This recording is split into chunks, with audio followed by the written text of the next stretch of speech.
I stood at Gate 3A of Minneapolis-St. Paul Airport, watching strangers hug their families while my phone buzzed with a notification. I opened it. There they were. My son, his wife, the grandchildren, all of them around a table full of turkey and laughter. The caption read, "Full house, full hearts. Happy Thanksgiving from our family to yours." My flight had landed 42 minutes ago. No one came. If you want to hear what happened next, subscribe to this channel and stay with me until the end. Drop a comment telling me which city you're watching from. I want to see how far my story travels. They say, family is everything. I believed that for 68 years. I built my entire life around that belief.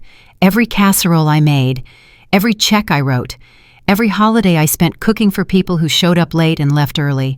I believed that if I just kept giving, kept showing up, kept loving hard enough, eventually it would come back to me. I was wrong. My name is Margaret Sullivan. People call me Maggie. I taught third grade in Warwick, Rhode Island for 34 years. I raised 2 children. I buried a husband. I learned to fix leaky faucets and shovel my own driveway and eat dinner alone without crying. I did all of it because that's what you do. You survive. You adapt. You keep going. But standing in that airport watching strangers embrace while my phone showed me a family photo I wasn't in, I realized something I'd been running from my whole life. Survival isn't the same as living, and being needed isn't the same as being wanted. Let me take you back. 3 days before Thanksgiving. That's when everything started to unravel. Or maybe that's when everything finally started making sense. I was standing at my kitchen sink washing the same coffee cup I wash every morning, looking out at the maple tree in my backyard. The leaves were gone, just bare branches against a gray Rhode Island sky. I remember thinking how tired that tree looked, how tired I felt just looking at it. My phone rang. I almost didn't answer. Nobody calls anymore. My friends text. The doctor's office sends automated reminders. Telemarketers gave up on me years ago. But I saw the name on the screen and my heart did something it hadn't done in a long time. It jumped. Brian, my son, calling me. "Hey, Mom." His voice was smooth, too smooth, like he'd rehearsed this, like he was selling me something. "Brian, this is a surprise." "Yeah, I know, I've been meaning to call. Things have been crazy with work. You know how it is." I didn't know how it was. I hadn't known how anything was in his life for years. But I said what mothers say. "Of course, honey. You're busy. I understand." "So listen." He paused. I could hear Jessica in the background. Her voice was sharp-clipped. I couldn't make out the words, but I knew that tone. She was coaching him. "What are you doing for Thanksgiving?" The question hit me somewhere unexpected, like pressing on a bruise you forgot you had. "Oh, nothing much. I was going to roast a chicken, maybe make a pie, watch the parade." "By yourself?" "Well, yes, same as last year and the year before." Another pause, more muffled conversation with Jessica. "The kids have been asking about you, Mom. Tyler wants to show you his science project. He built a volcano. And Lily, she made you a card at school. It's got glitter all over it. She's really proud of it." My throat tightened. Tyler. Lily. I hadn't seen them in person for 2 years. 2 Christmases missed. 2 birthdays where I just sent checks because Jessica said they preferred money to gifts. 2 years of watching them grow up through Facebook photos and occasional video calls where they looked at me like a stranger on a screen. "That sounds wonderful," I managed. "So we were thinking, why don't you fly out here? Spend Thanksgiving with us, the whole family together. It would mean a lot." I gripped the edge of the sink. The porcelain was cold under my fingers. "You want me to come to Seattle?" "Yeah, Mom, we want you here. It wouldn't feel right without you." It wouldn't feel right without you. Those words. I played them over in my head. Let them sink in. Let myself believe them. "Are you sure I don't want to impose? Jessica must have so much to prepare already, and I know how busy you both are with work and the kids and everything." "Mom," he laughed. That easy laugh that used to make everything okay when he was small. "You're not imposing. You're family. We want you here. Seriously." I closed my eyes, felt something crack open in my chest, something I'd been keeping locked away. "I'd love that, Brian. I'd really love that." "Great. So book a flight and let me know the details. We'll pick you up at the airport. Okay, I will. I'll do it today. Perfect. The kids are going to be so excited. This is going to be the best Thanksgiving ever. We said goodbye. I hung up, and I stood there in my kitchen holding my phone, crying like I hadn't cried in years. Happy tears. That's what I told myself. These were happy tears. I should have known better. After 68 years, you'd think I would have learned to read the signs. But hope makes you stupid. Hope makes you believe things you know aren't true. My neighbor Helen was outside when I went to check my mail that afternoon. She was raking leaves that didn't need raking, which is what Helen does when she wants to talk to someone. You look different today, Maggie. Do I? Lighter, like something good happened. I smiled. Couldn't help it. My son called. He invited me to Seattle for Thanksgiving. The whole family wants me there. Helen stopped raking, leaned on her rake, looked at me with something I couldn't quite read. Brian called. Yes, out of the blue. Said the kids have been asking about me. That's nice. She said it flat. No inflection. The way you say something when you don't mean it. What? Nothing, it's nice. I'm happy for you. Helen, what is it? She sighed, looked at her leaf pile, looked at me. It's just, when's the last time he called you Maggie? Before today, I thought about it, really thought. He called on my birthday, in September. Did he? I frowned, tried to remember. My birthday, September 15th. I'd made myself a small cake, red velvet my favorite. I'd lit one candle and blown it out alone in my kitchen. He texted, I said quietly. He texted, not called. And before that, the silence stretched out. I knew the answer. I didn't want to say it. Mother's Day. But he was traveling for work. He couldn't call. Couldn't? Or didn't? I felt defensive suddenly, protective of my son, even though I knew Helen was right. He's busy, Helen. He has a demanding job, a family. He can't call me every week. I didn't say every week, I just... She shook her head. Never mind. I'm sorry. I'm sure this will be wonderful. You should go. You should absolutely go. But no buts, I mean it. Go see your grandchildren. Have a beautiful Thanksgiving. She went back to raking. I went back inside. But her words stayed with me, rattled around in my head like loose change. When's the last time he called you? I pushed the doubt away. Told myself Helen didn't understand. She never had children. She didn't know how complicated these things could be. Brian loved me. He just showed it differently. That's all. That night I sat down at my computer and searched for flights. $842 for a round-trip ticket. Non-stop. Leaving Thanksgiving morning, returning Sunday night. I stared at the number for a long time. My Social Security check was already spent. Rent, utilities, groceries, medication, the careful budget I'd been living on since Harold died 7 years ago. There was nothing extra. There was never anything extra. But there was the envelope.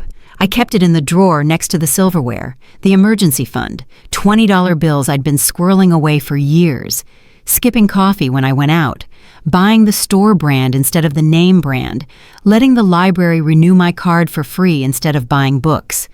I got up and opened the drawer, counted the bills. $903, my entire safety net. I thought about what could go wrong. The furnace, it was old. What if it died in January? My car. The transmission had been making noises. What if it needed repairs? Then I thought about Tyler's volcano, Lily's glitter card, Brian's voice saying it wouldn't feel right without you. I booked the ticket. $842, plus $12 for extra legroom. Because if I was going to do this, I was going to do it right. I was going to arrive like a woman who mattered, not like a charity case folded into the back of the plane. The confirmation email arrived. I read it 3 times. Flight 847, departing Providence 6:15 a.m., arriving Minneapolis, St. Paul 3:10 p.m. It was real. I was really doing this. I texted Brian the details. He responded with a thumbs-up emoji, nothing else. I told myself that was fine. He was busy. He got the information. That was what mattered. The next morning I went shopping. I drove to the mall, parked in the far lot because the close spots made me nervous with all those big SUVs crowding in. Walked past the food court with its smells of cinnamon buns and pizza, past the jewelry stores and the phone kiosks and the teenagers lounging on benches. I hadn't been to the mall in over a year, maybe 2. It felt foreign, too bright, too loud, but I had a mission. For Tyler, I found a book about volcanoes. Real volcanoes. Mount St. Helens, Vesuvius, the one in Iceland nobody can pronounce. It had beautiful photographs and facts he could use for his project. $12. For Lily, a set of colored pencils. The good kind. 72 colors in a tin case with a butterfly on the lid. She liked to draw. At least she used to like to draw. I hoped she still did. $18. For Jessica, I walked into the fancy chocolate shop, the one with the glass cases and the prices that make you blink. I found the dark chocolate truffles she'd mentioned liking once 3 years ago at Christmas. The last Christmas I'd been invited to. $32 for a small box. For Brian. I stood in the men's department at Macy's for 20 minutes, touching sweaters I couldn't afford, looking at ties that all seemed the same. What do you buy for a son who has everything? A son who makes more money in a month than you've made in your whole life. I left without buying him anything. Told myself I'd think of something. Told myself the real gift was me showing up. That was enough. It had to be enough. And then I did something I hadn't done in years. I walked into a store for myself. There was a boutique near the exit, the kind of place I always walked past, the kind of place with soft lighting and clothes on wooden hangers and salesgirls who look at you like they're calculating your net worth. But something caught my eye. A cardigan, navy blue, soft wool. It was hanging in the window, and the way the light hit it made it look like exactly the kind of thing a woman wears when she wants to belong. I went inside. "Can I help you find something?" The salesgirl was young, pretty, blonde hair in a high ponytail, name tag that said Ashley. That cardigan in the window, the navy one. "Oh, that's gorgeous. It just came in, super soft. Want to try it on?" She brought it to me. I slipped my arms through the sleeves, let it settle on my shoulders, walked to the mirror in the corner. I looked at myself for a long time, gray hair, face mapped with wrinkles, hands spotted with age, but the cardigan, it draped just right at the hips, made my eyes look brighter, made me look like someone who might be invited places, someone who might belong at a family dinner table. "It's perfect on you," Ashley said. I could tell she meant it. I checked the price tag. $89, more than I'd spent on myself in months, maybe years. "I'll take it," I said. I wore it out of the store, felt it against my skin the whole drive home, kept touching the sleeves like I was making sure it was still there. That night my phone rang again. Unknown number. I almost didn't answer, but something made me pick up. "Grandma?" My heart stopped. "Sophie." "Hey, yeah, it's me. Sorry I haven't called in a while. School's been insane." Sophie, Brian's daughter from his first marriage, 24 years old, studying nursing in Boston, the only one who still called me just to talk, just to check in, just because. "How are you, sweetheart? How are your classes?" "Hard, but good. I had a patient last week. This old guy reminded me of Grandpa Harold. Same bad jokes, same refusal to complain about anything. Made me think of you." I smiled, actually smiled. "Your grandfather would have loved that comparison." "I know. Listen, I wanted to ask, what are you doing for Thanksgiving?" The question again, but this time it felt different coming from Sophie. No rehearsed smoothness, no muffled conversations in the background, just genuine curiosity. "Actually, your father invited me to Seattle. I'm flying out Thursday morning." Silence on the line, long enough that I checked to make sure the call hadn't dropped. "Sophie, Dad invited you." "Yes, he said the kids have been asking about me, Tyler and Lily." More silence. That's great, Grandma. I hope you have a wonderful time." "You don't sound sure about that." She sighed, the kind of sigh that carries years of disappointment in it. You know how Dad is. And Jessica, I don't want you to get hurt." "Why would I get hurt? They invited me." I know they did. Another sigh. Call me when you land, okay? Or text me. Let me know you got there safe. I will, honey. And Grandma? Yes. If anything goes wrong, if you need anything, I'm here. Okay, I'm always here. I didn't understand what she meant then. I thought she was being overprotective, dramatic, the way young people can be. Nothing's going to go wrong, I told her. It's going to be wonderful. Okay, Grandma, I love you. I love you too, Sophie. I hung up feeling confused, off balance, like everyone could see something I couldn't, but I pushed it away. All of it. Helen's doubts, Sophie's warnings, the voice in my own head whispering that this was too good to be true. I packed that night, 3 days before I needed to, but I couldn't help myself. I laid out my suitcase on the bed and folded everything carefully. The new cardigan, my good black pants, the silk blouse I'd worn to Harold's memorial service, underwear, nightgown, slippers, toiletries in a plastic bag, and the gifts, the volcano book, the colored pencils, the fancy chocolates. I stood back and looked at the open suitcase. It looked like hope packed into a 20-inch rectangle. The next 2 days crawled by. I couldn't focus on anything, couldn't read, couldn't watch TV, couldn't play bridge with Helen and the girls. I just kept checking my phone, checking the weather in Seattle, checking my flight status, checking for any message from Brian. Nothing came. I told myself that was normal. He knew I was coming. What else was there to say? On Wednesday night, I couldn't sleep. I lay in bed watching the ceiling running through scenarios in my head. Tyler showing me his volcano.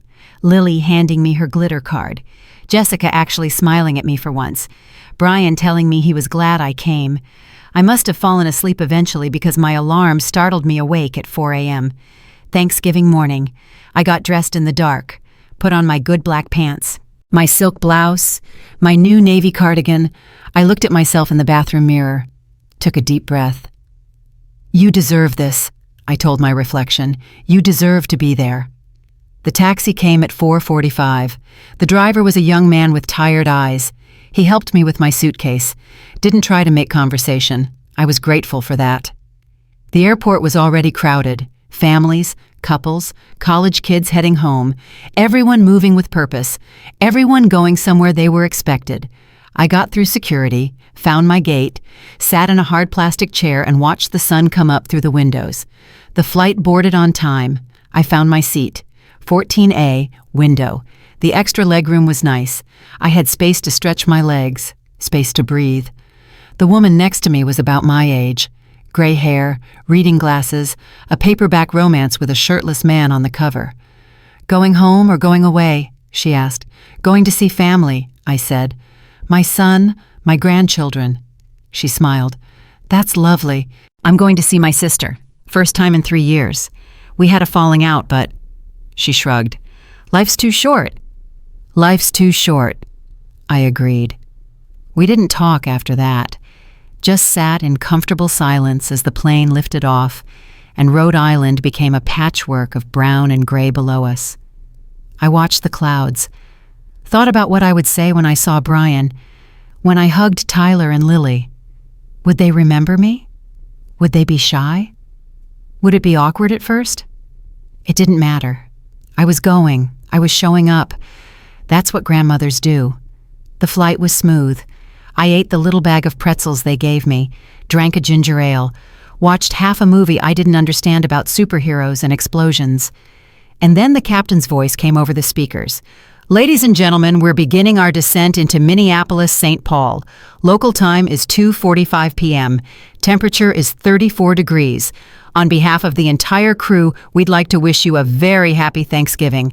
My hands were shaking as I gathered my things, put my tray table up, made sure my seatbelt was fastened. This was it. This was actually happening. The plane landed, taxied to the gate. Everyone stood up at once, reaching for overhead bins, checking phones, shuffling toward the exit. I waited. Let the eager ones go first. No rush. Brian would be there. He'd wait for me. When I finally stepped off the plane, my legs were stiff. My back ached. But I walked as fast as I could through the terminal. past the coffee shops, past the bookstore, past the crying babies and the announcements about gates and the screens showing departures to places I'd never been. Baggage claim. Carousel 4. I found my suitcase, the one with the red ribbon tied to the handle so I could spot it, pulled it off the belt, extended the handle, started walking. The arrivals area was packed. People holding signs, people holding flowers, children bouncing with excitement. Couples kissing like they'd been apart for years. I scanned the crowd, looked for Brian's face, Jessica's blonde hair, Tyler's glasses, Lily's gap-toothed smile. Nothing. I walked to the pickup area. Door B, the sign with the airplane on it just like I'd told Brian in my text. I stood there, and I waited. 3:15. 5 minutes after landing. They were probably just parking. Traffic was bad on holidays. 3:25. Maybe they got the time wrong. Maybe they thought I landed at 3:30. 3:35. I texted Brian. I'm here at door B. Can't wait to see everyone. The message showed as delivered. No response. 3:45. I called. 4 rings. Voicemail. Hi, honey, it's Mom. I've landed. I'm waiting at arrivals by door B. I hope everything's okay. Give me a call when you get this. I hung up, stared at my phone, stared at the crowd, stared at all the people being claimed by someone who loved them. 3:55. I called Jessica. 3 rings. Voicemail. Hi, Jessica. It's Margaret. I'm at the airport. Just wanted to make sure you got my flight information. Give me a call. 4:05. I texted Sophie. Landed in Minneapolis. No one here yet. I'm sure they're just running late. She responded immediately. What do you mean no one's there? Did you call Dad? Yes. He didn't answer. Try again. Keep trying. I called Brian again. Voicemail again. Left another message. Tried to keep my voice steady. Brian, it's Mom. I'm still at the airport. It's been almost an hour. I'm getting worried. Please call me. 4:15. My feet hurt. My back hurt. But I didn't sit down. Sitting down meant giving up. Sitting down meant accepting that maybe they weren't coming. I watched a man in a suit run toward a woman in a red dress. Watched him pick her up and spin her around. Watched them laugh and kiss and hold each other like the rest of the world didn't exist. I looked away. 4:25. My phone buzzed. My heart jumped. But it wasn't a call. It wasn't a text from Brian or Jessica. It was a Facebook notification. I have the app because that's where Jessica posts pictures of the kids. That's the only way I get to see them. Their first days of school, their soccer games, their birthday parties, all of it filtered through a screen because I'm not there. Because I'm never there. I opened the app. The photo was at the top of my feed, posted 17 minutes ago, already had 42 likes. I saw the table first, long, wooden, covered with food, turkey, stuffing, mashed potatoes, cranberry sauce in a crystal dish, rolls in a basket lined with a cloth napkin. Then I saw them. Brian, wearing the navy sweater I'd sent him last Christmas, the one that matched my cardigan. He was at the head of the table holding a carving knife, grinning at the camera like a man without a care in the world. Jessica. Next to him. Tan and blonde and perfect, her hand on his shoulder, her smile bright enough to sell toothpaste. Tyler, holding up a drumstick like a trophy. Lily, making a silly face, missing another tooth since the last photo I'd seen. And there were others, people I didn't recognize. Jessica's parents, maybe. A woman who might have been her sister. A man with a beard who was laughing at something off camera. 8 people. 8 places at the table, 8 faces flushed with wine and warmth, and the kind of joy that comes from being exactly where you belong. The caption read, Full House, Full Hearts. Happy Thanksgiving from our family to yours. I zoomed in, counted the chairs, counted the plates, counted the glasses raised in a toast.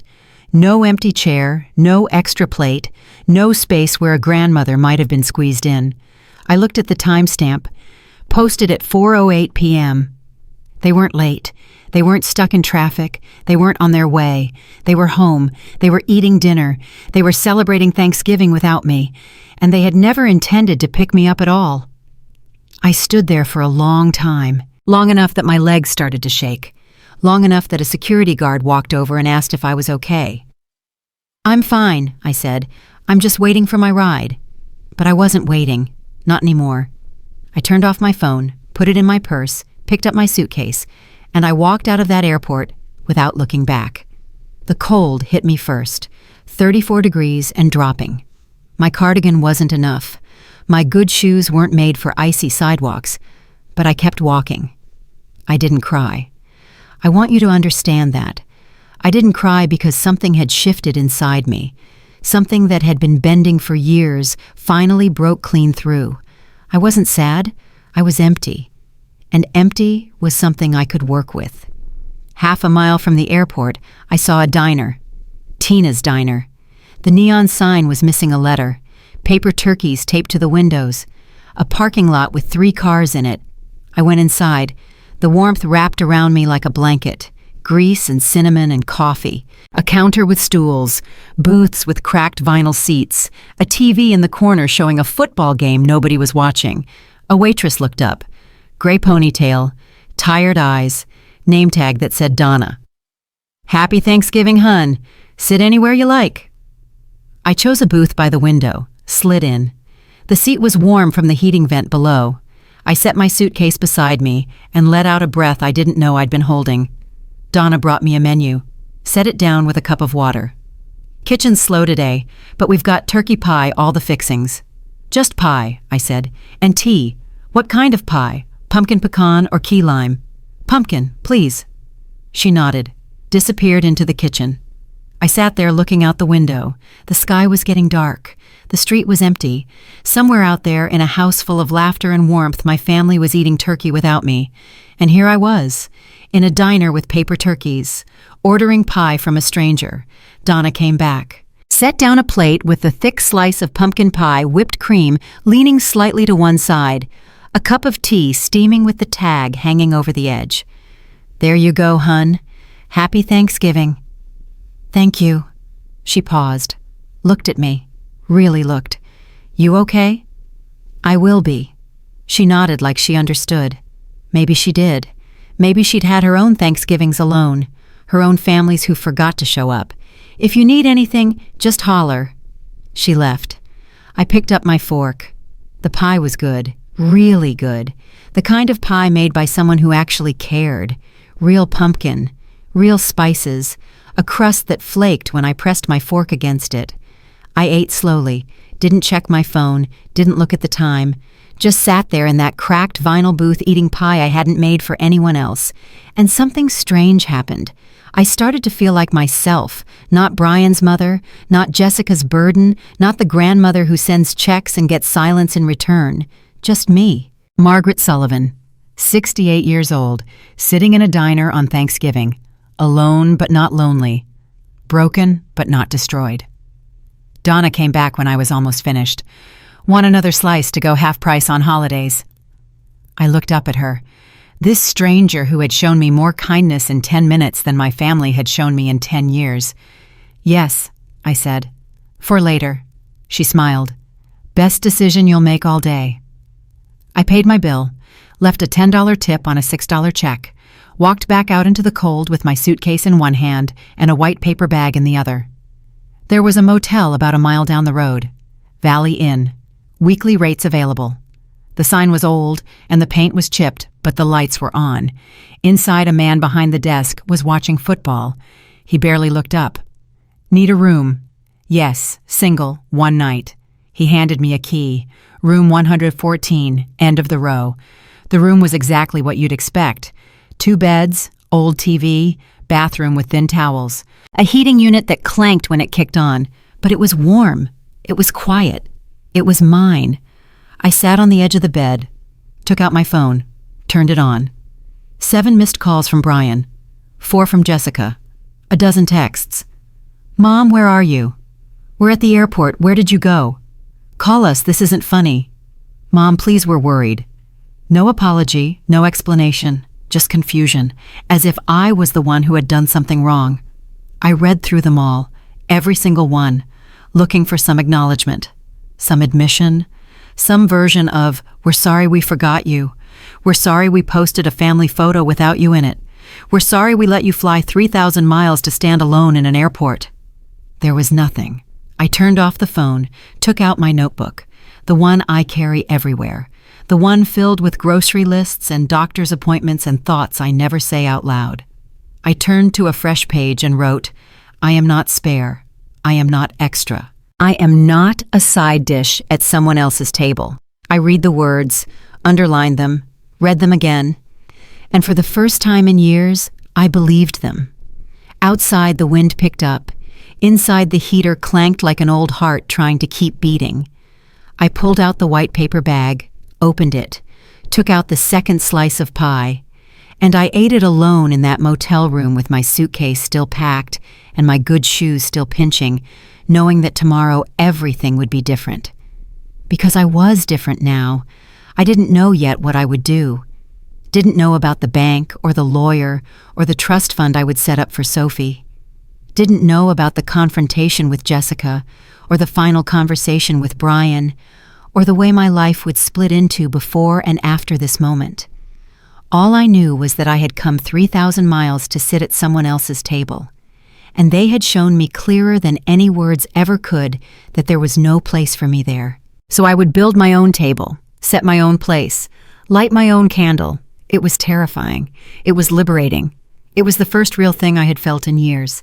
I finished the pie, set the plate aside, lay back on the scratchy motel bed, and I slept better that night than I had in a decade. Because for the first time in my life, I wasn't waiting for someone else to make room for me. I was making room for myself. I woke up at 5:47 a.m., not because of an alarm, not because I had anywhere to be. I woke up because my body had spent 68 years learning to be useful before anyone else needed me to be. The motel room was cold. The heater had stopped clanking sometime in the night. Gray light pushed through the curtains. I lay there for a moment, staring at the ceiling, feeling the weight of where I was and what had happened. Then I reached for my phone. 14 missed calls, 23 text messages, all from Brian and Jessica. The last one came in at 2:17 a.m. "Mom, this is serious. We need to know you're safe. Please call." I scrolled through them all, read every word. Still no apology, still no acknowledgement that they had eaten Thanksgiving dinner without me, still no explanation for the photo that showed a full table with no empty chair. Just worry, just confusion, just them wondering where I went, as if I was the problem. I turned off the phone and got out of bed. My body ached in places I'd forgotten could ache. My feet were swollen from walking. My back protested when I stood up straight. But I moved anyway. Movement was the only thing that made sense. I showered in the tiny bathroom with water that couldn't decide between scalding and freezing. I dressed in the same clothes from yesterday because I hadn't unpacked anything else. I looked at myself in the mirror and barely recognized the woman looking back. She looked tired. She looked old. But she also looked awake, really awake, for the first time in years. I checked out of the motel at 7 a.m. The same man was behind the desk, or maybe a different one who looked exactly like him. He took my key without a word.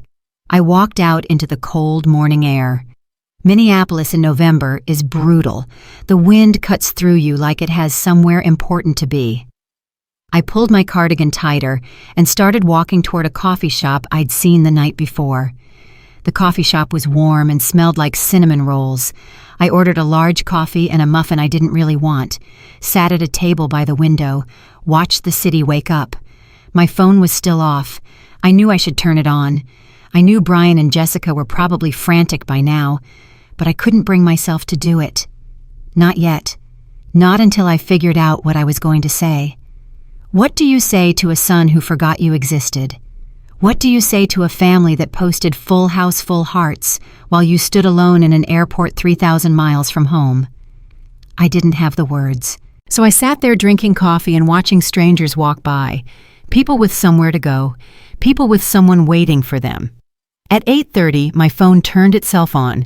I'd forgotten I had it set to auto restart after being off for 12 hours. The notifications came flooding in like a dam breaking. 17 new missed calls, 31 new text messages, 2 voicemails.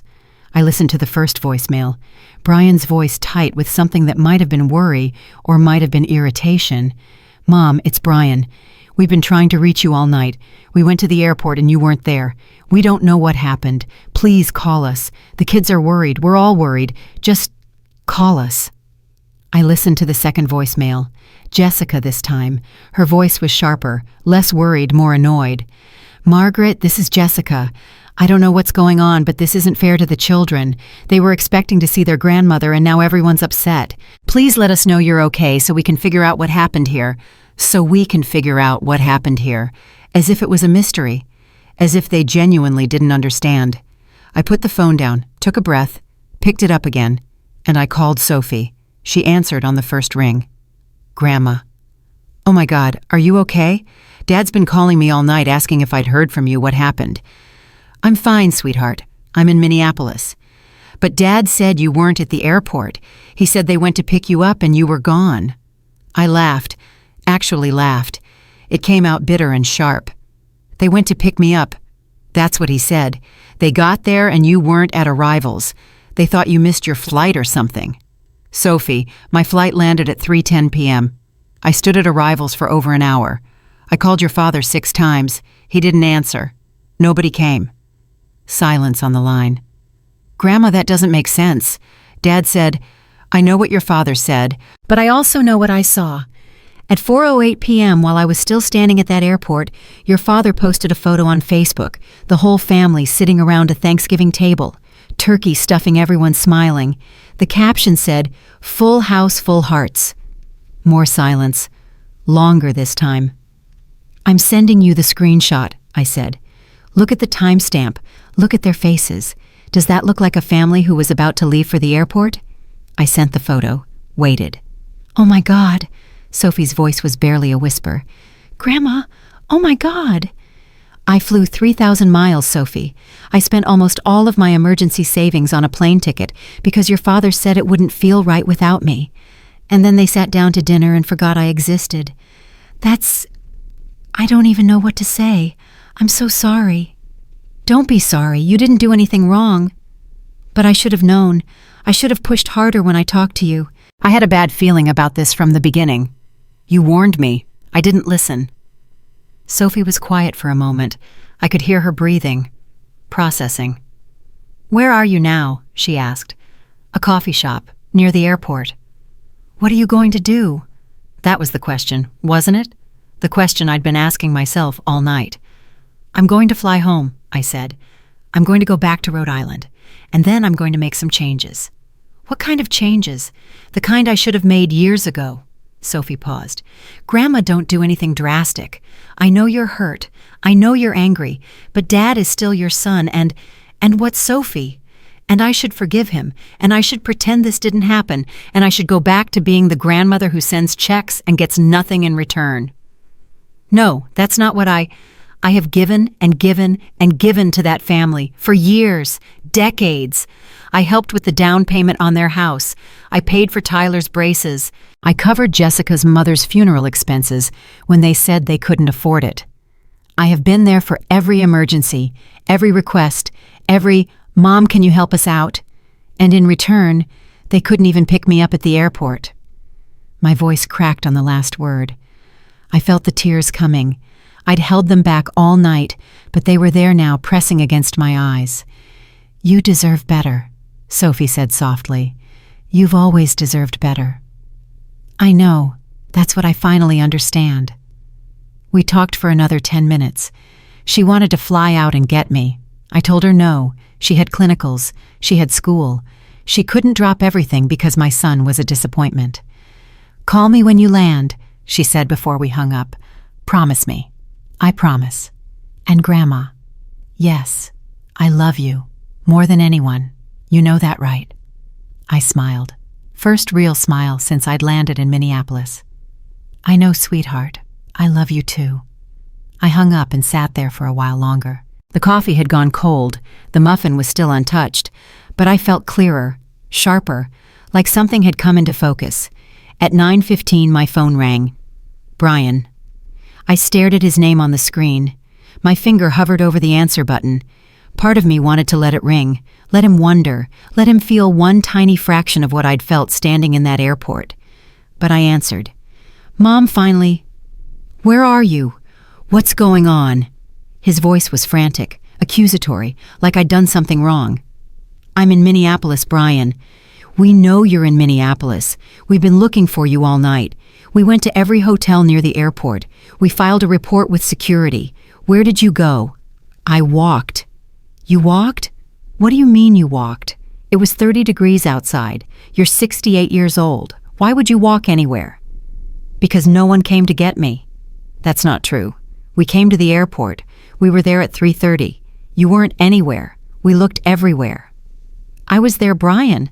I was standing at door B exactly where I said I would be. I stood there for over an hour.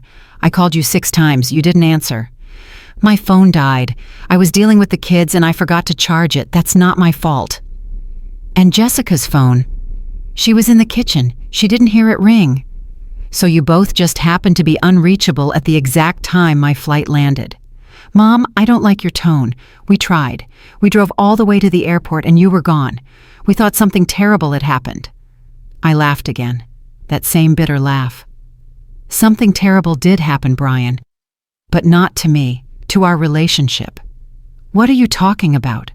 I saw the photo. Silence. The kind of silence that tells you everything you need to know. What photo? Don't play stupid with me. The Facebook photo. The one Jessica posted at 4:08 p.m. The one that showed all of you sitting around a Thanksgiving table eating dinner, raising glasses in a toast. The one that said full house, full hearts. More silence. Longer. Heavier. That was taken earlier. It was posted at 4:08. I was still at the airport at 4:08. You hadn't left to pick me up yet because you were too busy eating turkey and taking family photos. Mom, you don't understand. The kids were hungry. We thought your flight was at 5:10. We thought we had time to eat first. My flight was at 3:10. I texted you the confirmation. I sent you the details 3 days ago. I must have read it wrong. It was an honest mistake. An honest mistake. I repeated the words slowly, let them hang in the air. An honest mistake that you just happened to post about on social media. An honest mistake that didn't include a single empty chair for me at the table. There were extra chairs in the kitchen. We were going to add one when you got here. Extra chairs in the kitchen. My voice was flat, dead. That's where I belonged. An afterthought. A chair pulled in from another room. Mom, that's not what I meant. What did you mean, Brian? Because I've been trying to understand this for the past 12 hours. I've been trying to figure out how my son could invite me to Thanksgiving, let me spend $800 I didn't have on a plane ticket, and then forget about me while he ate turkey with his real family. You are my real family. Am I? Because that photo didn't look like it. That photo looked like a complete family, a full house, full hearts. No one was missing. No one was being waited for. Everyone who mattered was already there. Brian didn't respond. I could hear him breathing, thinking, trying to find the words that would make this okay. There were no words. I'm flying home today, I said. I've already looked up flights. There's one at 4 p.m. that has open seats. Mom, don't. Come to the house. Let's talk about this. The kids want to see you. The kids don't know me, Brian. How could they? You've made sure of that. That's not fair. You're right. It's not fair. None of this is fair. But it's true. What do you want me to say? I'm sorry, fine. I'm sorry. I'm sorry I got the time wrong. I'm sorry my phone died. I'm sorry the photo got posted before we picked you up. Is that what you want to hear? I want to hear that you understand what you did. I want to hear that you know why this hurts. But I don't think you do. I don't think you're capable of understanding. That's a cruel thing to say. Maybe. But I've spent my whole life not saying cruel things, not saying anything that might upset anyone, not asking for what I needed because I was afraid of being a burden. And where did that get me, standing alone in an airport on Thanksgiving? Brian was quiet for a long moment. So what happens now? He finally asked. Now I go home, and I think about things, and I make some decisions. What kind of decisions? That's not your concern anymore. What does that mean? It means I'm done, Brian. I'm done being the mother who gives and never asks for anything in return. I'm done being grateful for crumbs. I'm done waiting for you to treat me like I matter. You do matter. Mom, you matter to all of us. Then show me. Don't tell me. Show me. How am I supposed to show you if you leave? That's the thing, Brian. You've had years to show me, decades. You had every holiday, every birthday, every ordinary Tuesday, and you chose not to. You chose convenience over connection. You chose Jessica's comfort over my inclusion. You chose again and again and again, and every time you chose something else over me. That's not true. When's my birthday? The silence that followed was all the answer I needed. September 15th, he said finally, too slowly, like he'd had to think about it. What did you do for my birthday this year? We sent a card. You sent a text with a cake emoji. 2 words, happy birthday. I was traveling for work. You're always traveling for work. You're always busy. You always have an excuse. And I've always accepted those excuses because I didn't want to be the mother who complained, the mother who demanded, the mother who made you feel guilty. So now you're going to be that mother. No, now I'm going to be no mother at all. The words came out before I could stop them. But once they were out, I didn't take them back. I couldn't, because they were true. What does that mean? It means I'm going to stop trying. I'm going to stop calling and getting voicemail. I'm going to stop sending gifts that never get acknowledged. I'm going to stop waiting by the phone for an invitation that always comes too late, or not at all. Mom. I'm going to live my life, Brian. The life I've been putting on hold for the past 30 years, while I waited for you to have time for me. I'm 68 years old. I don't know how many years I have left.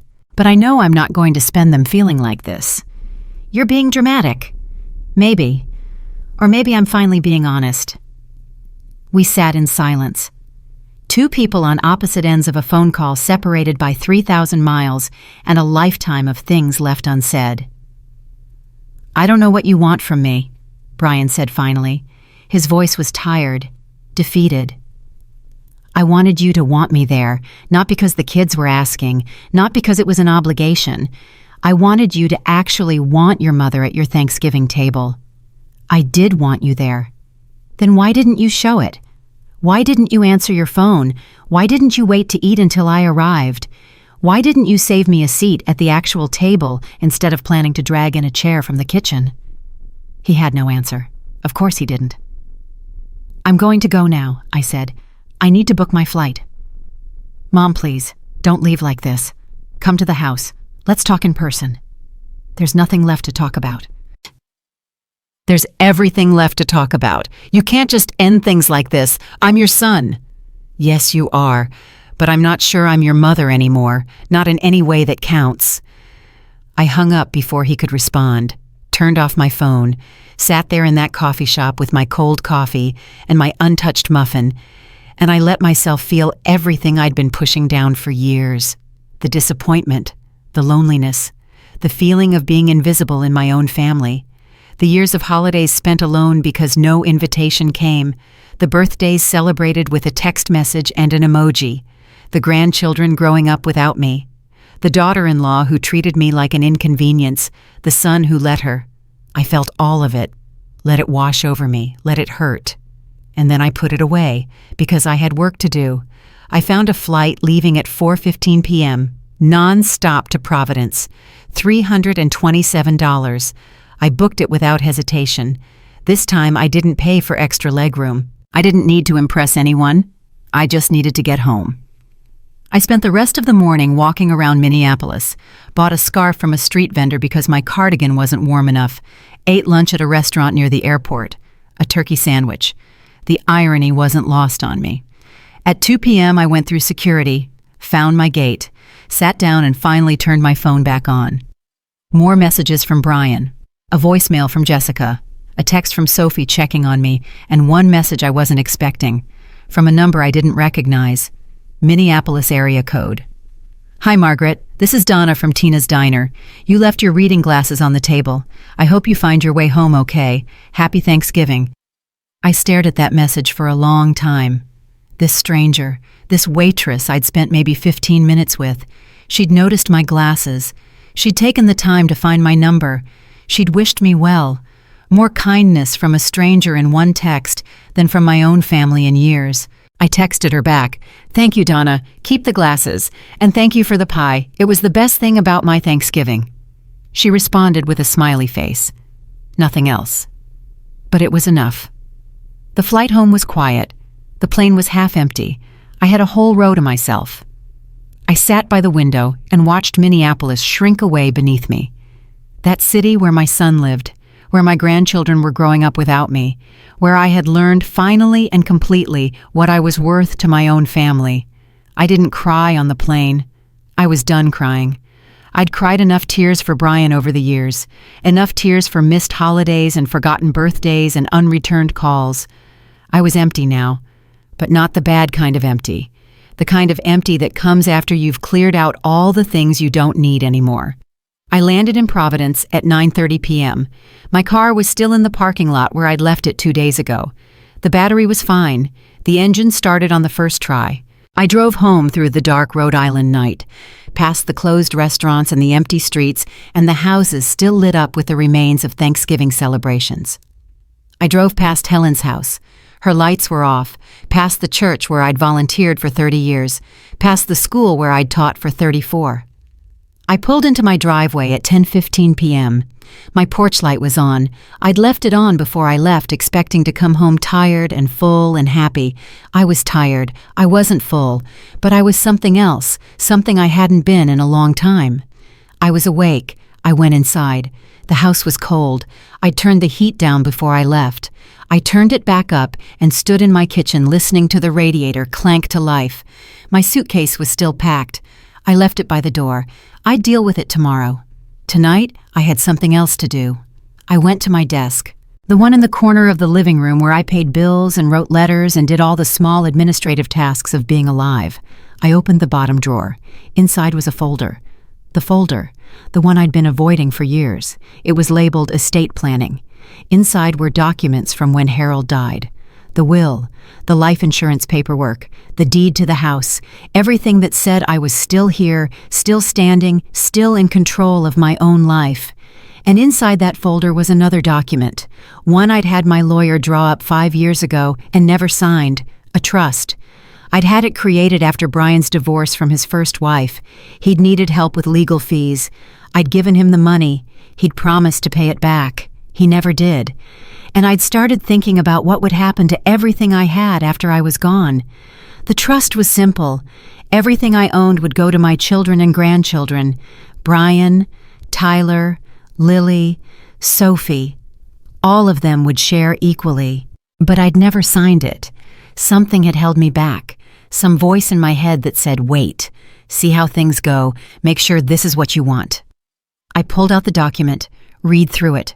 All those legal words that meant nothing and everything at the same time. And I made a decision. The next morning, I called my lawyer. Mr. Altman. He'd handled everything for Harold and me for 30 years. "Margaret, what can I do for you?" "I need to make some changes to my estate plan." "Of course. When would you like to come in?" "Today, if you have time." He paused. I could tell he was surprised. I wasn't the kind of client who demanded same-day appointments. "I can move some things around. How about 2 p.m.? "Perfect.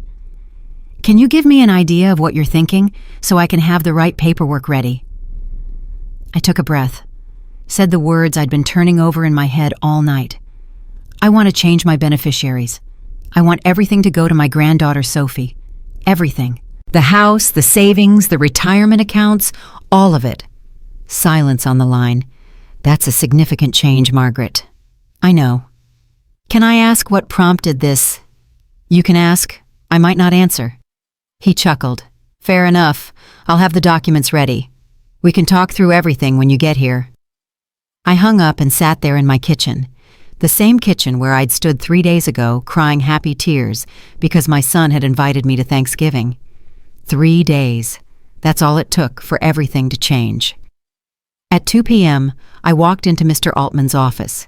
He stood up when I entered, same as always, same gray suit, same kind eyes, same office that smelled like old paper and floor polish. "Margaret, please sit down." I sat. He sat across from me with a stack of documents between us. "Before we begin," he said, "I want to make sure you understand what you're doing. Changing your beneficiaries to exclude your son is a significant decision. Are you sure this is what you want?" "I'm sure." "May I ask why?" I looked at him, this man who had known me for 30 years, who had watched me raise my children and bury my husband and navigate the 1,000 small disasters of an ordinary life. "Because I spent Thanksgiving alone," I said. "Because my son invited me across the country and then forgot to pick me up at the airport. Because while I was standing in arrivals waiting for someone who never came, my family was eating dinner and posting about it on Facebook. Because I have given everything to that family and received nothing in return." Mr. Altman was quiet for a moment. "I'm sorry, Margaret, that sounds very painful." It was. It still is. But pain can be clarifying. It's helped me see things I should have seen a long time ago. He nodded slowly. "And Sophie, your granddaughter, she's the only one who still calls just to talk. The only one who visits without needing something. The only one who treats me like a person instead of an ATM." "I understand." He pulled out the documents, walked me through each one, the trust that would hold my assets, the new will that named Sophie as my sole beneficiary, the power of attorney that removed Brian's name and replaced it with Sophie's. I signed everything, watched my signature appear on page after page. Each one felt like a door closing and a window opening. When it was done, Mr. Altman gathered the papers and looked at me. "There's one more thing," he said. "You mentioned a letter, something you wanted to include with the trust." "Yes, a letter explaining my decision, so there's no confusion later. Would you like me to include it with the official documents?" "Please." I'd written the letter the night before, sitting at my kitchen table with a cup of tea and a heart full of things I'd never said. I handed it to him. He read it silently. When he finished, he looked up at me with something like respect. "This is very clear," he said, "very direct. I've spent my whole life being indirect, being polite, being the person who didn't make waves. I'm done with that." He nodded. "Place the letter in the folder with everything else. Is there anything else you need today?" "Yes, one more thing." I told him about the money I'd given Brian over the years, the down payment on his house, Tyler's braces, the legal fees from the divorce, the countless small loans that were never repaid. "I want documentation of all of it," I said, "not to get it back. I know that's not going to happen. I just want a record, something that shows what I've given." "I can help you compile that. It might take some time to gather all the records." "I have time. That's the one thing I have plenty of." I left his office an hour later. The November air was cold and sharp. I stood on the sidewalk for a moment, breathing it in. I felt lighter. Not happy, not healed, but lighter. Like I'd set down a weight I'd been carrying so long I'd forgotten it was there. My phone buzzed. A text from Brian. "Mom, we need to talk. You can't just change everything and not give me a chance to explain. Please call me." I read the message, read it again, and I deleted it. I drove to the bank next. The same bank where I'd had my accounts for 40 years, the same teller window where I'd deposited Harold's paychecks and cashed my teacher's salary and slowly built the small nest egg that was supposed to carry me through retirement. "Hi, Mrs. Sullivan. What can I help you with today?" The teller was young, friendly, name tag that said Amanda. "I'd like to review my accounts, all of them, and I'd like to remove someone from the automatic payment list." "Of course, let me pull up your information." She typed, scrolled, frowned slightly. "I see you have several recurring transfers, monthly payments to a Brian Sullivan. Yes, I want to stop those." "All of them? All of them." She looked at me, something in her eyes that might have been understanding. "No problem. I can do that right now. Is there anything else?" "Yes, I want to change the beneficiary on my accounts. Remove Brian Sullivan. Add Sophie Sullivan." "Sophie Sullivan? And her relationship to you?" "Granddaughter."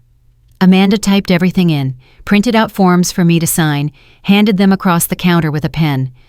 Just sign here and initial here. I signed, initialed, handed the papers back. Is there anything else I can help you with, Mrs. Sullivan? I thought about it, about all the ways I'd given over the years, all the checks I'd written, all the transfers I'd made, all the money that had flowed from my account to Brian's, never to return. Yes, I said. I'd like a complete record of all transfers to Brian Sullivan for the past 10 years. Can you print that for me? Amanda typed some more. The printer behind her whirred to life. That's quite a lot of transactions, she said carefully. Are you sure you want all of them? I'm sure. She handed me the stack of papers. I didn't look at them. Not yet. I just tucked them into my purse and walked out of the bank. In the car, I sat for a moment. The papers felt heavy in my bag, heavy with years of giving that had gone unnoticed, unappreciated, unreciprocated. I drove home, made myself a cup of tea, sat down at the kitchen table and spread the papers out in front of me. 10 years of transfers, small ones and large ones, emergency loans and birthday gifts and holiday bonuses. I added them up, took out a calculator because the numbers were too big to do in my head. The total made me sick. $47,832. That's what I'd given Brian over the past decade, not counting the down payment on his house, not counting the things I'd paid for directly. Just the transfers, the cash, $47,000 gone. And not once, not a single time had he asked if I needed anything. Not once had he offered to pay anything back. Not once had he said thank you in any way that mattered. I sat there looking at that number for a long time. Then I got up, found an envelope, wrote Brian's name on the front, tucked the papers inside. I didn't know if I'd ever send it. Maybe I would, maybe I wouldn't. But I wanted him to see, wanted him to understand what his mother had given, what his mother was worth. That night, Sophie called. Grandma, how are you doing? I've been worried all day. I'm okay, sweetheart. Better than okay, actually. What do you mean? I told her. About the lawyer, about the bank, about the changes I'd made. She was quiet for a long time. Grandma, are you sure about this? I mean, I'm grateful, but this is a huge decision. I'm sure. I've never been more sure of anything. But Dad, he's going to be furious. Probably, but that's not my concern anymore. What do you mean? I mean, I'm done worrying about what Brian thinks. I'm done trying to earn his love by giving him things. I'm done waiting for him to treat me like I matter. Sophie was quiet again. When she spoke, her voice was thick. You've always mattered to me, Grandma. Always. I know, sweetheart. That's why I'm doing this. I don't know what to say. You don't have to say anything. Just know that I love you. And know that when I'm gone, everything I have will go to you.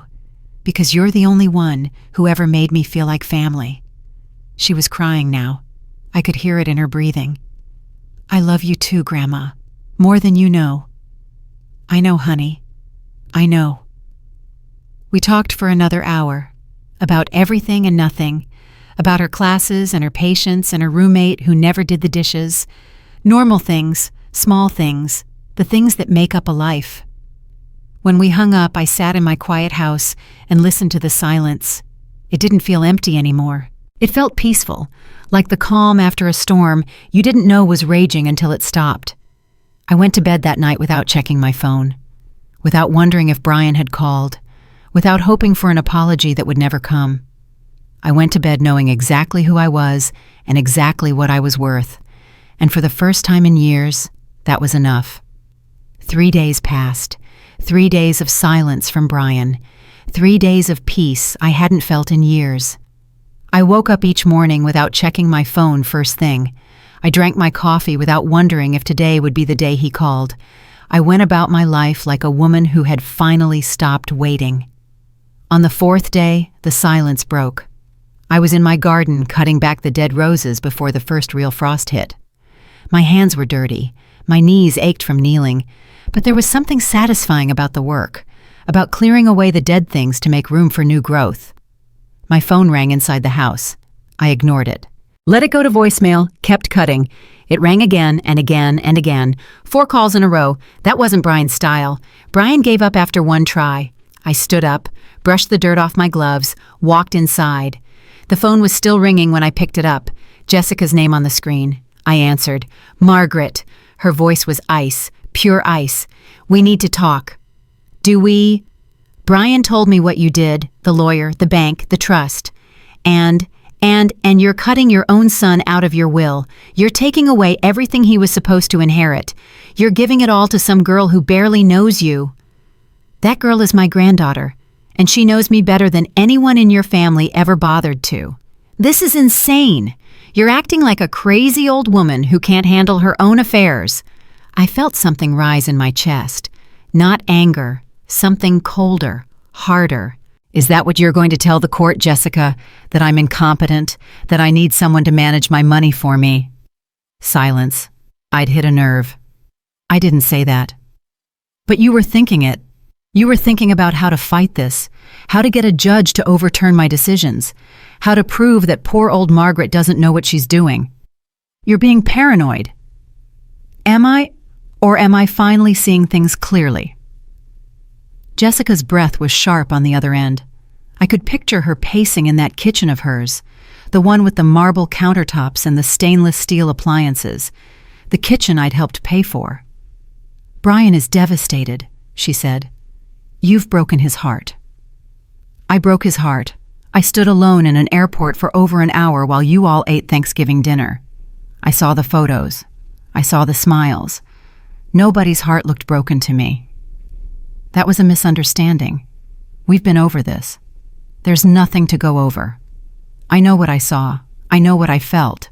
And I know what I'm worth to this family, which is apparently nothing. That's not fair. You're right. It's not fair. None of this is fair. But I didn't make the rules, Jessica. I just finally decided to stop playing a game I was always going to lose. She was quiet for a moment.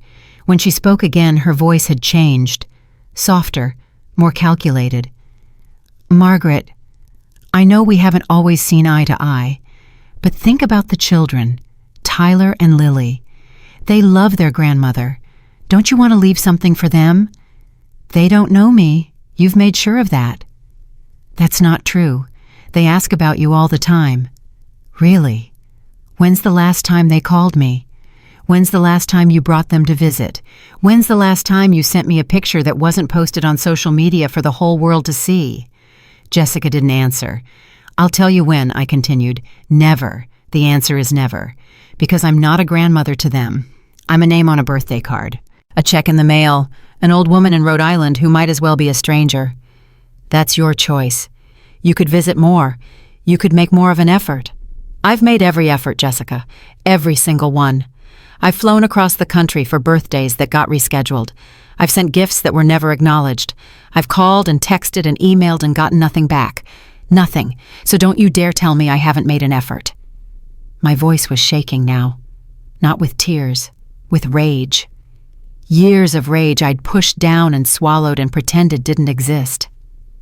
I think you need to calm down, Jessica said.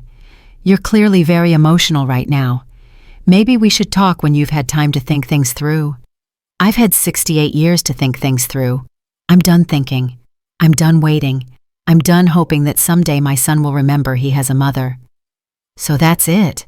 You're just going to throw away your family. I'm not throwing anything away. I'm recognizing what was already gone. I heard voices in the background. Brian's voice, muffled, urgent. Brian wants to talk to you, Jessica said. I don't want to talk to him.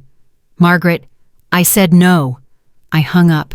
My hands were shaking. My heart was pounding, but I felt alive, more alive than I'd felt in years. The phone rang again immediately. Brian this time. I turned it off.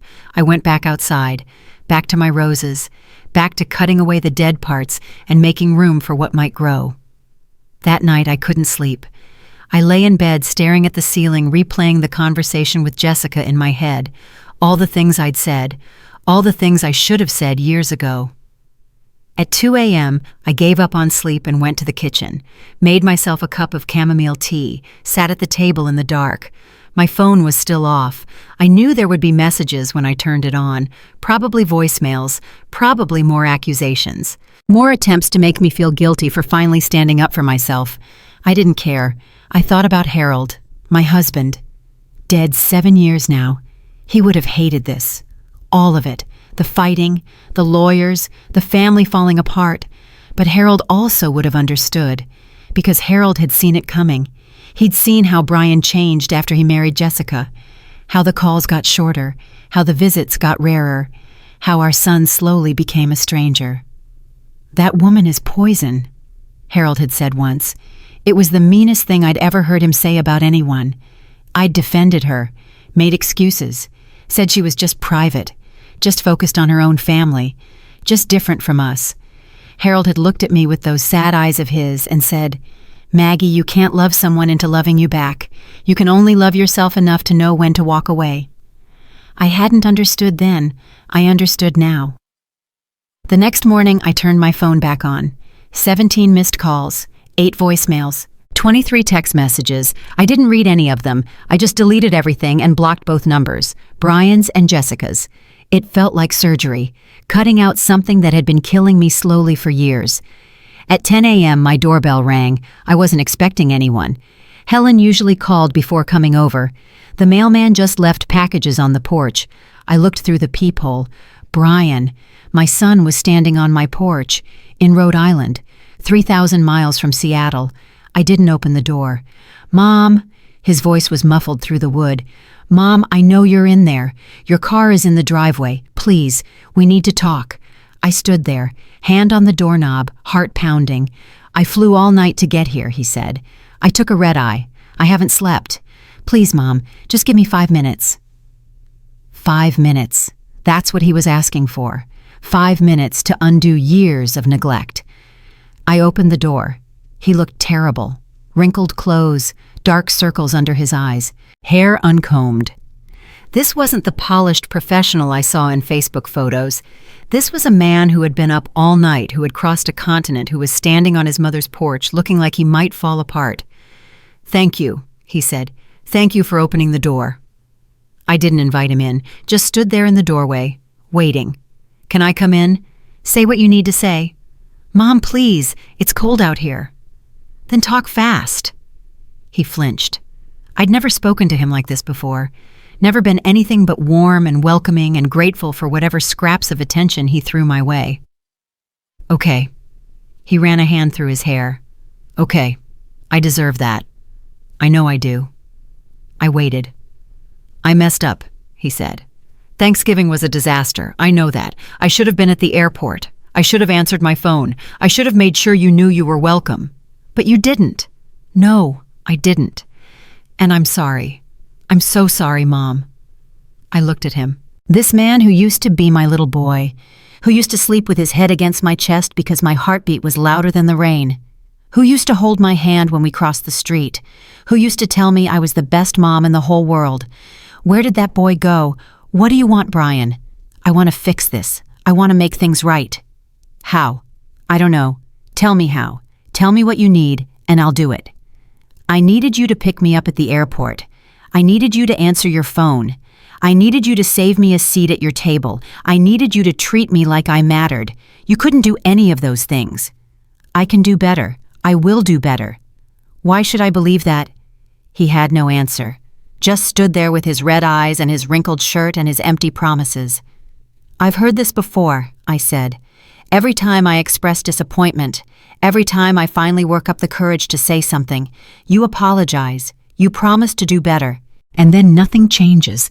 Nothing ever changes. This time is different. Why? Because I changed my will, because suddenly there are consequences. He didn't deny it, couldn't deny it." "That's what I thought," I said. "Mom, that's not fair. I came all this way." "You came because you're scared, not because you love me, not because you miss me, because you're scared of what you might lose." "That's not true." "Isn't it? When's the last time you came to visit me, Brian? When's the last time you flew across the country just to see your mother? Just to have coffee with me? Just to sit in my kitchen and talk?" He was silent. "I'll tell you." Never. You've never done that. Not once since you moved to Seattle. Every visit I've had with you has been at your house on your schedule when it was convenient for you. I've always been the one to come to you, to fit into your life, to work around your plans. You're right, he said quietly. You're right about all of it. I know I'm right. I've known it for years. I just never said anything because I was afraid. Afraid of losing you. Afraid of being the difficult mother. Afraid of ending up alone. You're not alone. You have me. You have the kids. Do I? Because it doesn't feel that way. It feels like I have a son who calls when he needs something, grandchildren who don't know my face, a daughter-in-law who thinks I'm a burden. Jessica doesn't think that. Jessica called me a crazy old woman yesterday. She threatened to have me declared incompetent. Brian's face went pale. She said that she implied it, heavily. I didn't know. I swear I didn't know she was going to say that. Would it have mattered if you did? He opened his mouth, closed it, opened it again. I don't know what to say, Mom. I don't know how to fix this. Maybe you can't. Don't say that. Please don't say that. Why not? It might be true. Some things can't be fixed. Some things are broken too badly. I don't believe that. You don't have to believe it. It's still true. We stood there in the cold, mother and son, strangers who shared blood and nothing else. What about Sophie? He asked finally. What about her? You're leaving everything to her. Everything you have. Does she know? Yes, I told her. And she's okay with it. She didn't ask for it, if that's what you're implying. I'm not implying anything. I'm just trying to understand. There's nothing to understand. Sophie is the only person in this family who has treated me like a human being. She calls, she visits, she remembers my birthday. She asks about my life without needing something in return. I remember your birthday. You sent a text with an emoji, Brian. A text. After I raised you for 18 years. After I put you through college. After I helped with the down payment on your house. After I paid for your divorce lawyer. After I covered Tyler's braces and Lily's camp fees and 1,000 other things you never thanked me for. His face was red now. Shame or anger, I couldn't tell. I didn't know you were keeping score. I wasn't, not until Thanksgiving. Not until I stood in that airport and realized that no one was coming. That's when I started counting. That's when I added it all up and realized I'd given over $40,000 to a son who couldn't even answer his phone. $40,000. That's just the transfers, not counting the bigger things, not counting the help I gave when you were starting out, not counting everything I did for you before you had money of your own. Brian's jaw was tight. His hands were fists at his sides. So this is about money? No, this is about respect. The money is just the evidence, the proof that I have always given more than I received. I never asked you for money. Yes, you did. Every time you mentioned a problem and waited for me to offer, every time you said you were struggling and expected me to help, every time you took what I gave and never said thank you. I said thank you. When did you thank me for paying for Tyler's braces? Silence. When did you thank me for covering the legal fees from your divorce? Silence. When did you thank me for the down payment on your house, for Jessica's mother's funeral, for any of it? He had no answer, because there was no answer. I'm not asking for gratitude, I said. I'm not asking for a medal or a parade. I'm asking to be treated like I matter, like my time and my money and my love are worth something, and for years you've shown me that they're not. That's not true, Mom. I love you. Do you? Because love isn't just words. Love is showing up. Love is remembering. Love is putting someone else first, at least sometimes. And you haven't done any of those things in years. Brian's eyes were wet now, tears he was trying not to let fall. I'm sorry, he whispered. I'm so sorry. I know you are, but sorry doesn't fix this. Then what does? I thought about it. Really thought. Time, I said finally. Time and change. Real change. Not promises, not words, actions. What kind of actions? I don't know yet, but I'll know them when I see them. He stood there for a long moment, looking at me like he was seeing me for the first time. Maybe he was. "Can I at least come in?" he asked. "Have a cup of coffee. Talk like two people instead of standing in your doorway." I hesitated. Part of me wanted to say no, to close the door and lock it and never let him hurt me again. But another part of me, the part that had rocked him to sleep and wiped his tears and loved him before he could love me back, that part couldn't turn him away completely. "Fine," I said. "1 cup of coffee. That's it." He nodded, stepped inside, looked around at the house he hadn't visited in 3 years. I led him to the kitchen, put on a pot of coffee, got out 2 mugs. We sat at the table in silence while the coffee brewed. The same table where I'd signed the documents that cut him out of my life. The same table where I'd decided I was done being taken for granted. "This house looks the same," he said. "Why would it change? I'm the same person I've always been." "That's not what I meant." "I know what you meant." The coffee finished. I poured 2 cups, set one in front of him, sat down across from him. "When did we become strangers?" he asked. "I don't know. Slowly, year by year, choice by choice, until one day I realized I didn't know my own son anymore." "I'm still your son." "Are you?" Because my son would have been at that airport. My son would have answered his phone. My son would have made sure his mother had a seat at the table. "I am that son, I just forgot." "You forgot your own mother." "I forgot what matters. I got caught up in work, in Jessica's family, in the kids' activities, in all the noise of everyday life, and I lost track of what was important." "And what's important?" "You," he said. "You're important. You've always been important." I wanted to believe him. God, I wanted to believe him. But I'd believed him before, and every time I'd ended up disappointed. "I don't know if I can trust you," I said. "I know. I haven't given you any reason to. So what are you going to do about it?" He took a sip of coffee, set the mug down, looked me in the eye. "I'm going to prove it," he said. "I don't know how yet, but I'm going to show you that I'm still the son you raised, that I still care, that you still matter to me." "Words are easy, Brian." "Then watch my actions. Give me a chance.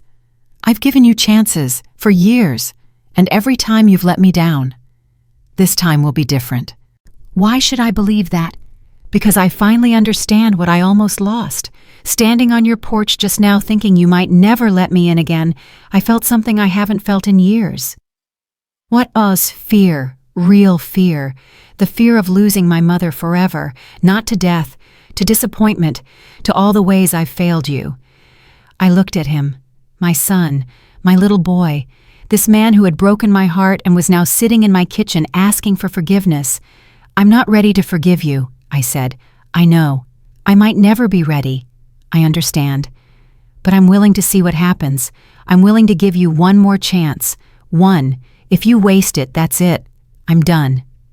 He nodded, slowly, like a man who understood the gravity of what he'd been given. "Thank you, Mom." "Don't thank me yet. Thank me when you've earned it." He finished his coffee, stood up, looked around the kitchen one more time. "I should go," he said. "I have a flight back to Seattle this evening." "One day. You came for one day. I came because I needed you to see my face when I apologized. I needed you to know I was serious." "Are you?" "Yes. More serious than I've been about anything in a long time." I walked him to the door. He paused at the threshold. "I love you, Mom. I know I haven't shown it, but I do." "Show me," I said. "Don't tell me. Show me." He nodded, stepped outside, walked to the rental car parked in my driveway. I watched him go, this son of mine, this stranger, this man who might or might not become my son again. The door closed. The house was quiet. I went back to the kitchen, washed the coffee cups, put them away, and I waited. Not the way I used to wait, not with hope and desperation and the constant checking of my phone.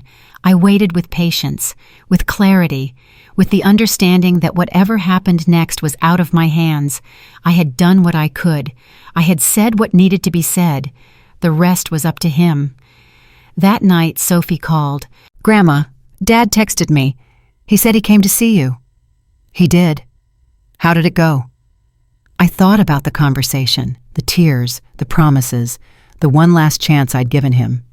"I don't know yet," I said honestly. "I guess we'll see. Are you okay?" "I'm better than okay. I'm finally being honest. With him, with myself, with everyone." "That sounds exhausting." I laughed. Actually laughed. "It is, but it's also freeing. Like putting down a weight you didn't know you were carrying." "I'm proud of you, Grandma." "Proud of me for what?" "For standing up for yourself, for demanding better, for not just accepting whatever scraps they threw at you." I felt tears prick at my eyes, but good tears this time. "Thank you, sweetheart. That means more than you know." "Whatever happens with Dad, I'm here. I'll always be here." "I know. That's why I'm leaving everything to you." "Grandma, you don't have to." "I know I don't have to. I want to." "You're the only one who ever made me feel like family wasn't just an obligation, like I mattered because of who I am, not what I could give." Sophie was quiet for a moment. "I love you, Grandma." "I love you too, sweetheart. More than you'll ever know." We hung up. I sat in my quiet house surrounded by 68 years of memories and the uncertain promise of whatever came next. I didn't know if Brian would change. Didn't know if he could change. People are stubborn, habits are hard to break, and years of taking someone for granted don't disappear overnight. But I had hope. Not the desperate hope of before, not the hope that begged and pleaded and accepted crumbs. This was a different kind of hope, a quieter hope, the hope of a woman who had finally learned her own worth and refused to settle for less. Whatever happened next, I would be okay, because I had myself, I had Sophie. I had the knowledge that I deserved better and the courage to demand it. And that I realized was more than enough. 2 weeks passed after Brian's visit. 2 weeks of silence. 2 weeks of waiting to see if anything would change. I didn't hold my breath. I'd learned better than that. But I also didn't close the door completely. I'd said I would give him one more chance. I meant it. The first sign came on a Tuesday morning, a package on my doorstep. No return address.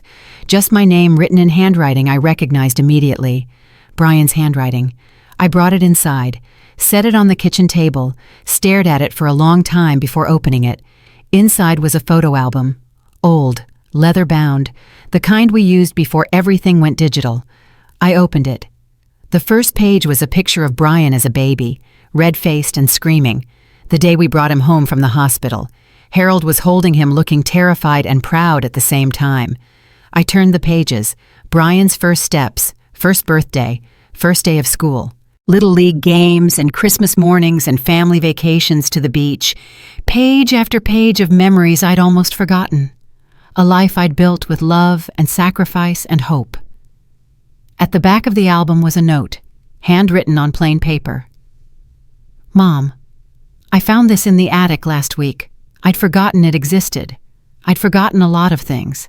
Looking through these pictures reminded me of who I was, who we were. I'm sorry it took me so long to remember. Love, Brian." I read the note 3 times.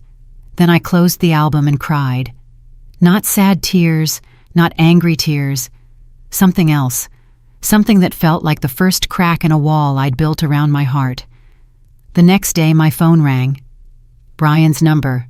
I answered. "Did you get the package?" I did. "I found it when I was cleaning out the garage. Jessica wanted to throw it away, said it was taking up space. I almost let her. Then I opened it and saw your face on every page." I didn't say anything, just listened. I looked at those pictures for hours, Mom. Hours. And I realized I'd become someone I don't recognize. Someone who would let his wife throw away his childhood. Someone who would forget to pick up his mother at the airport. "Brian, let me finish, please. I've been thinking a lot since I saw you, about what you said, about how I've treated you, about all the ways I've failed, and you're right, about everything. I have been taking you for granted. I have been putting everyone else first. I have been a terrible son." I didn't say you were terrible. You didn't have to. I can see it now, clear as day. There was a pause. I could hear him breathing, gathering himself. "I talked to Jessica," he said. About what she said to you, about calling you crazy, about implying you were incompetent. What did she say? She denied it at first, said you misunderstood. But I pushed. I told her I knew her. I knew how she operated, and eventually she admitted it. Admitted what? That she was trying to scare you, that she thought if she threatened you with legal action, you'd back down. Change your mind about the trust. I felt my jaw tighten. That sounds like Jessica. I told her it was unacceptable. I told her she owed you an apology. What did she say to that? Brian was quiet for a moment. She said she didn't owe you anything. She said you were the one who had been causing problems, that you'd always been difficult, that she'd been putting up with you for years. I see. Mom, I defended you. For the first time in our marriage, I stood up and told her she was wrong. I told her you were my mother, and she had no right to speak about you that way. What happened? She slept in the guest room. We barely spoke for 3 days, then she gave me an ultimatum. My stomach dropped. What kind of ultimatum? Her or you? She said I had to choose. Either I cut contact with you and fight the trust in court, or she was done. I closed my eyes. This was exactly what I'd been afraid of, exactly why I'd stayed quiet for so long. I didn't want to be the reason Brian's marriage fell apart. Brian, I never wanted... I know you didn't. But this isn't about you, Mom. This is about her, about who she really is, about who I've let myself become because I was too afraid to stand up to her. What did you tell her? I told her I chose you. The words hit me like a wave. I had to sit down. You what? I chose you, Mom. I told her that if she couldn't accept my mother couldn't treat you with basic respect, then we had nothing left to talk about. Brian, your marriage. My marriage has been over for years. I just didn't want to admit it. We stay in the same house, we share the same bed, but we haven't been partners in a long time. We're just two people going through the motions, putting on a show for the kids. I didn't know what to say. This wasn't what I expected, not even close. I'm not asking you to feel sorry for me, he continued. I made my choices. I married her. I let her control things. I let her push you away. That's on me. But I'm done. I'm done pretending everything is fine when it's not. What about Tyler and Lily? They're going to be okay. Kids are resilient. And honestly, they need to see that it's not okay to treat people the way their mother treats you. They need to learn that family matters, that love isn't conditional. I sat there in my kitchen phone pressed to my ear, trying to process everything he was saying. Are you still there? He asked. I'm here. I'm just surprised. I know, I've surprised myself. But standing on your porch that day, seeing the look in your eyes, I realized I was about to lose you forever. Not to death, to something worse, to disappointment so deep it couldn't be fixed. I almost did give up on you. I know, and I almost deserved it. But you gave me one more chance, and I'm not going to waste it. We talked for another hour, really talked, the way we used to when he was young, before Jessica, before the distance, before all the years of silence and neglect. He told me about the problems in his marriage, things I'd suspected but never confirmed. Jessica's controlling behavior, her constant criticism, the way she'd slowly isolated him from everyone who mattered. I told him about my loneliness, the holidays spent alone, the birthdays nobody remembered, the feeling of being erased from my own family. By the end of the call, we were both crying, both exhausted, both somehow lighter than we'd been in years. I'm going to file for divorce, he said before we hung up. It's going to be ugly. Jessica will fight for everything, but I don't care anymore. I just want to be free. Are you sure about this? I've never been more sure of anything. What about the kids? I'll fight for custody, shared at least, maybe more. I've documented everything, Mom. Every time she's lost her temper, every time she said something cruel. I've been keeping records for 2 years. 2 years? I've been thinking about leaving for a long time. I just didn't have the courage. I kept hoping things would get better, that she would change. People don't change unless they want to. I know that now. You taught me that. We said goodbye with promises to talk again soon. Real promises this time. the kind backed by actions, not just words. After I hung up, I sat in the silence of my house and tried to understand what had just happened. My son had chosen me. After years of putting Jessica first, he had finally stood up, finally remembered who he was. It felt like a miracle. A small one, but a miracle nonetheless. The next few weeks were chaos. Brian filed for divorce. Jessica responded exactly as he'd predicted. Vicious, vindictive. She hired an expensive lawyer and started making accusations. Said Brian was an unfit father. Said he had been emotionally abusive. Said she feared for the safety of the children. Brian called me almost every day during this time. Sometimes to vent, sometimes to cry, sometimes just to hear a voice that wasn't trying to destroy him. "She's going to take everything," he said one night. "The house, the savings, the kids. She's going to burn it all down just to hurt me." "Then let her burn it. You can rebuild. You can start over." I'm 42 years old, Mom. Starting over at 42. I started over at 61.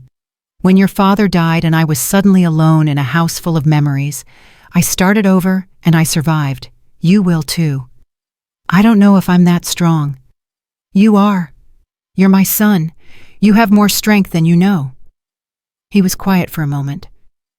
Thank you for believing in me, even after everything I did, even after I almost lost you. You're my child, Brian. I will always believe in you, even when you don't believe in yourself. During this time, Sophie came to visit. She took the train from Boston on a Friday afternoon and stayed through Sunday. We cooked together, watched old movies, talked about everything and nothing. Dad called me, she said on Saturday night. We were sitting on the couch with mugs of hot chocolate wrapped in blankets. What did he say? He apologized for not being there when I was growing up, for choosing Jessica over his first family, for all the years he missed. How did you respond? I told him I wasn't ready to forgive him. Not yet. But I was willing to listen. I nodded. That's fair. Forgiveness takes time. He's different now, isn't he? Something changed. I think almost losing everything finally woke him up. Sometimes people need to hit bottom before they can climb back up. Sophie sipped her hot chocolate. I remember when I was little before the divorce, Dad used to take me to the park every Sunday. Just the two of us. He'd push me on the swings and catch me at the bottom of the slide. I thought he was the best dad in the world. He was once. What happened? Jessica happened. Life happened. People get lost sometimes. They forget who they are, who they're supposed to be. Do you think he can find his way back? I think he's trying. That's all any of us can do. Sophie set down her mug and looked at me. Grandma, can I tell you something? Of course, sweetheart. I've been offered a job, a really good job, at a hospital in Providence. My heart skipped. Providence? That's only an hour away. I know, that's why I'm considering it. I wanted to be closer to you. Tears welled in my eyes. Sophie, you don't have to do that for me. I'm not doing it just for you. I'm doing it for me too. Boston is lonely. I don't have family there. I don't have anyone who really knows me. But here I have you. I pulled her into a hug, held her tight. This girl who had become the light of my life, the one person who had never let me down. I would love nothing more than to have you close, I whispered. Nothing more in the world. She hugged me back. Then it settled. I'm taking the job. That night, I lay in bed thinking about how much had changed in just a few weeks. Brian choosing me over Jessica, the divorce, Sophie moving closer. It was like the universe was finally balancing the scales after years of tipping them against me. But I also knew better than to get too comfortable. Life had taught me that happiness was fragile, that things could change in an instant. So I held on to the good moments without gripping them too tight, appreciated them without expecting them to last forever. Because that's what you learn when you get to be 68. You learn that nothing lasts forever. Not pain, not joy, not even the people you love most. But you also learn that every moment matters, every kindness, every connection, every time someone chooses you over everything else. The week before Christmas, Brian called with news. The custody hearing is scheduled for January 15th. My lawyer says we have a good chance. Jessica's accusations didn't hold up. There's no evidence of abuse because there wasn't any. It was all lies. That's wonderful news. I'm going to get at least joint custody, maybe more. My lawyer thinks she'll lose primary because of some things that came out during discovery. What things? Brian paused. She's been having an affair. For 2 years. With her tennis instructor. I felt my eyebrows rise. Jessica? Perfect Jessica, who was always so concerned about appearances, so worried about what people would think. She's been cheating on me for 2 years. How do you feel about that? Relieved, honestly. It's proof that our problems weren't all my fault, that she wasn't the victim she's been pretending to be. Does this change things with the divorce? It changes everything.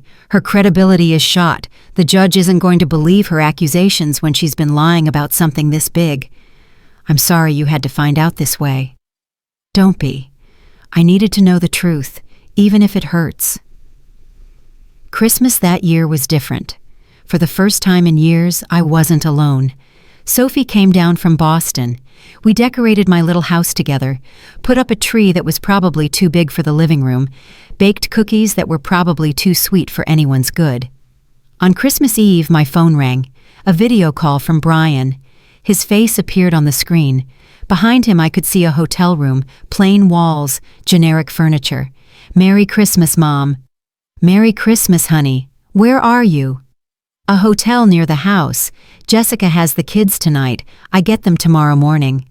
Are you okay? I'm better than okay. I'm free. For the first time in years, I feel like myself again. I'm glad. I wanted to show you something. He turned the camera.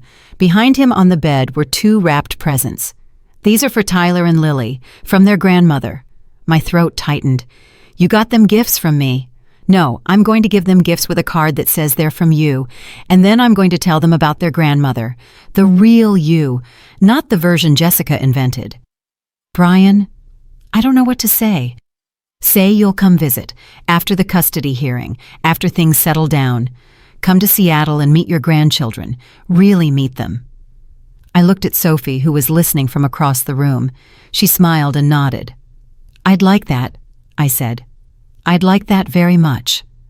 Good. Because I'm going to make sure they know you, know your stories, know how much you've sacrificed for this family. I'm going to make up for all the years I kept them from you. You don't have to make up for anything. Just be present. That's all I've ever wanted. I will be, I promise, and this time I mean it. We talked for another 20 minutes.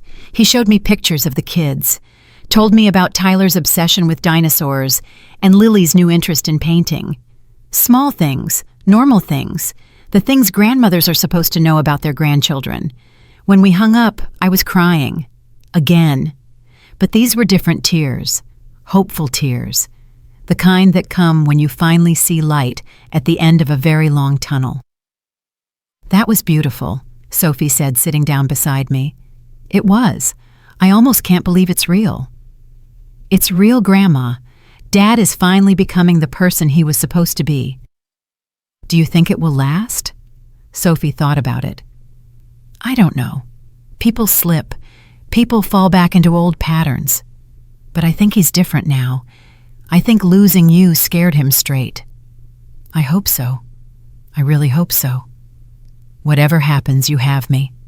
You'll always have me. I took her hand, squeezed it. That's the best Christmas present I could ever ask for.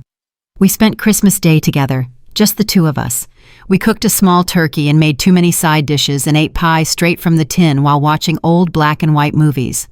It was quiet, simple, perfect. At the end of the night, as Sophie was getting ready to leave for the train station, she stopped at the door and turned to me. Grandma. Yes, sweetheart. Thank you. For what?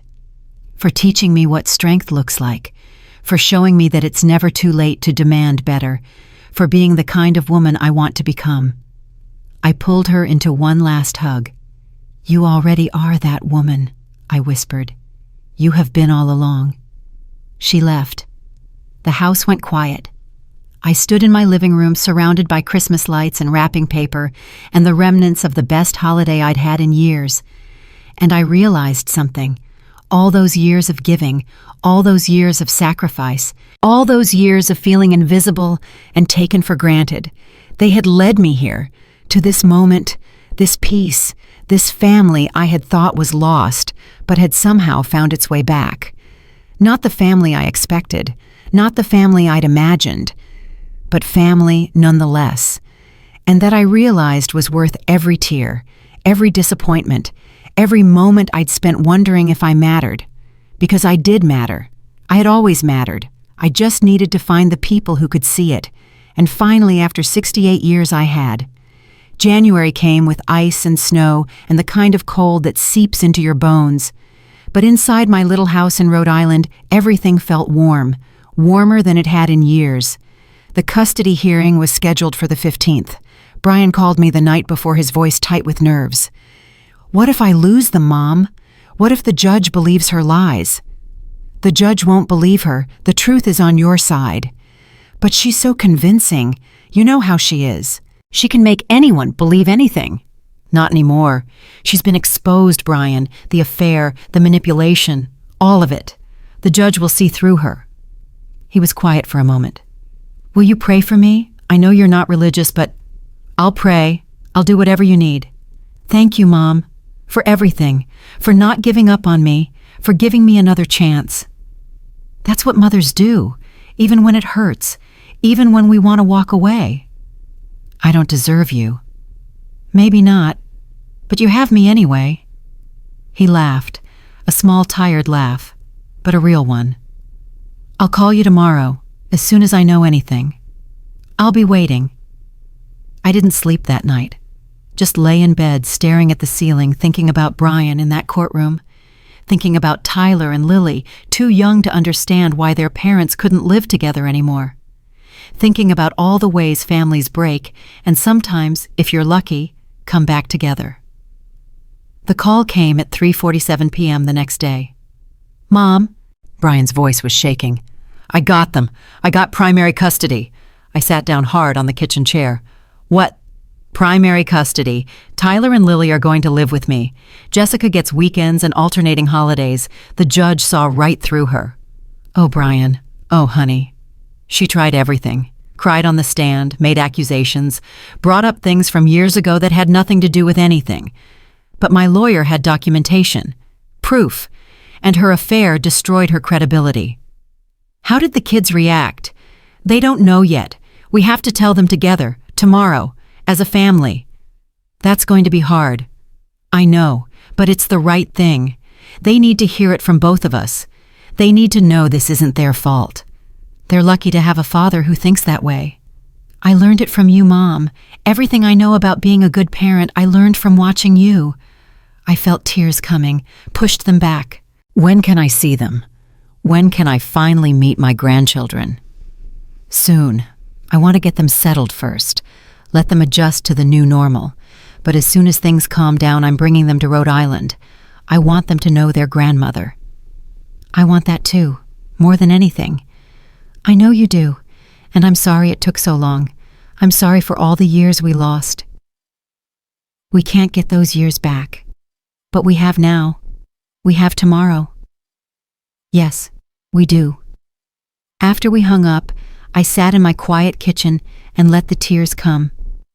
Not sad tears, not even happy tears. Relief, pure relief, like exhaling after holding your breath for decades. The next few weeks were a blur of phone calls and photos and video chats. Brian sent me pictures of the kids almost every day. Tyler at his new school, Lily at her painting class, both of them grinning at the camera with the unself-conscious joy that only children possess. I printed out every photo, put them in frames, scattered them around my house until you couldn't walk 3 feet without seeing their faces. Sophie noticed when she came to visit in early February. "Wow, Grandma, it's like a shrine in here." "I have years to make up for. Let me have my photos." She laughed and hugged me. "I'm not complaining. It's nice to see you happy."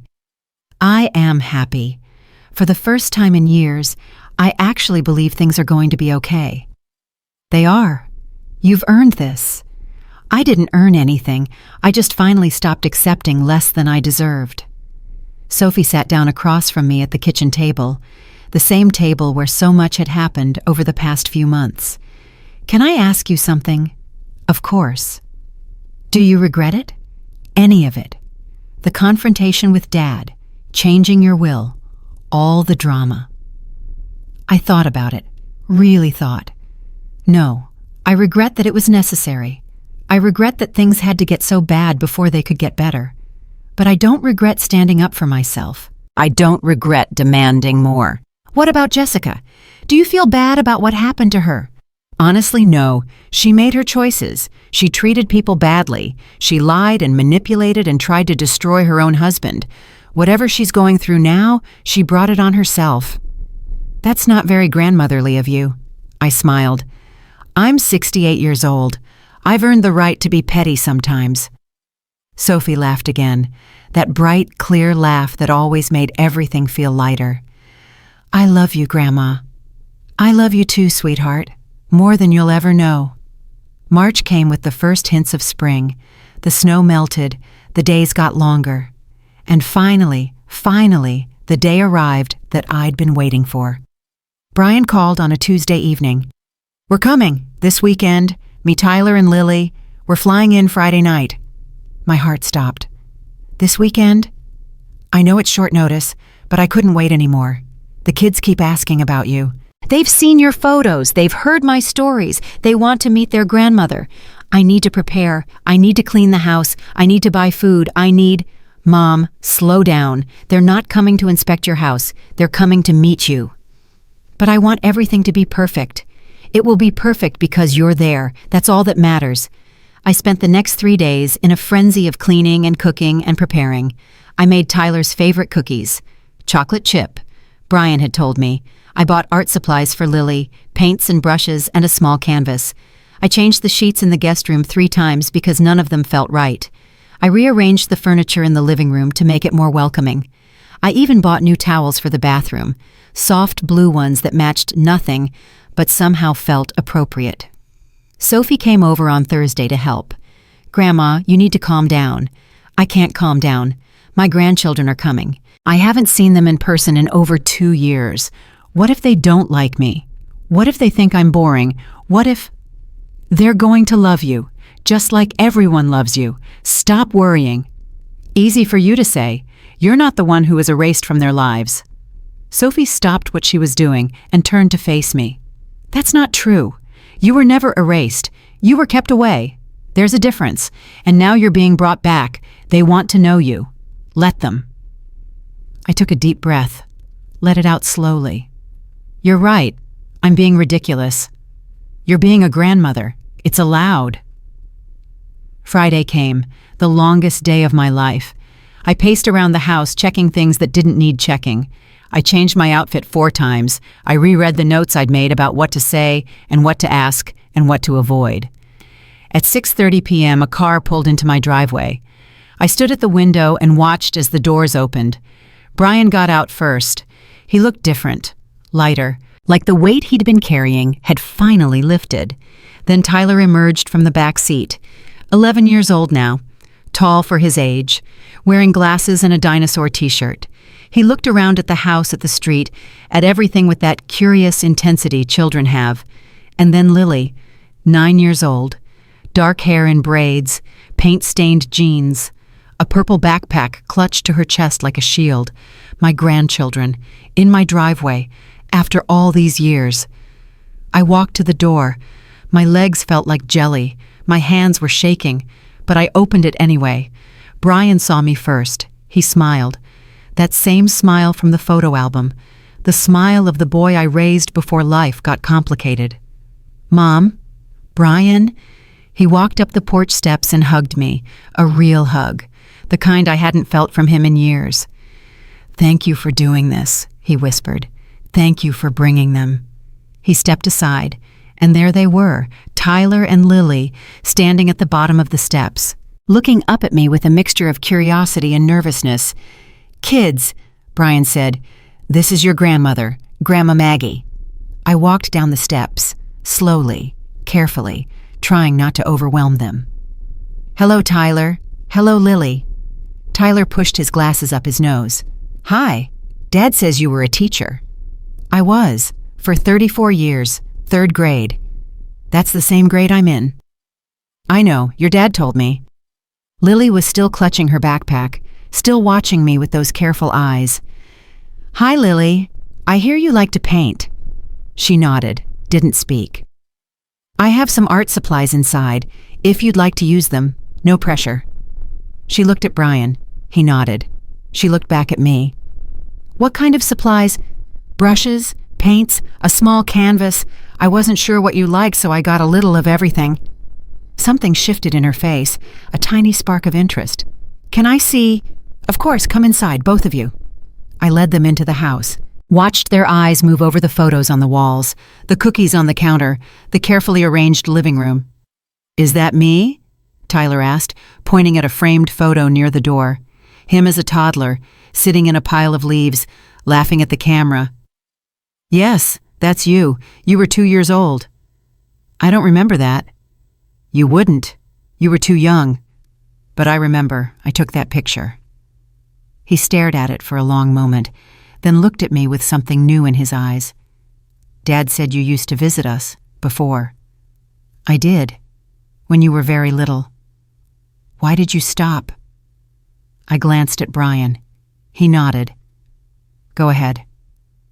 "It's complicated, Tyler, but the simple answer is that I didn't stop. I was kept away, by circumstances, by misunderstandings, by things that weren't anyone's fault." That last part was a lie, but he was 11. He didn't need to know the whole truth yet. "Are you going to stay away again?" "No, never, I promise." He studied my face, weighing my words, deciding if he could trust them. "Okay," he said finally. "Do you have any video games?" I laughed, couldn't help it. "No, but I have cookies and stories and a whole backyard we could explore if you want." "Maybe later. Can I have a cookie first?" "Of course, help yourself." He wandered into the kitchen, started inspecting the cookies like they might be evidence in a criminal investigation. Lily was still standing by the door, still holding her backpack. "Lily, would you like to see the art supplies?" She nodded. I led her to the spare room where I'd set everything up. A small table near the window, good light, all the supplies arranged neatly on a cloth.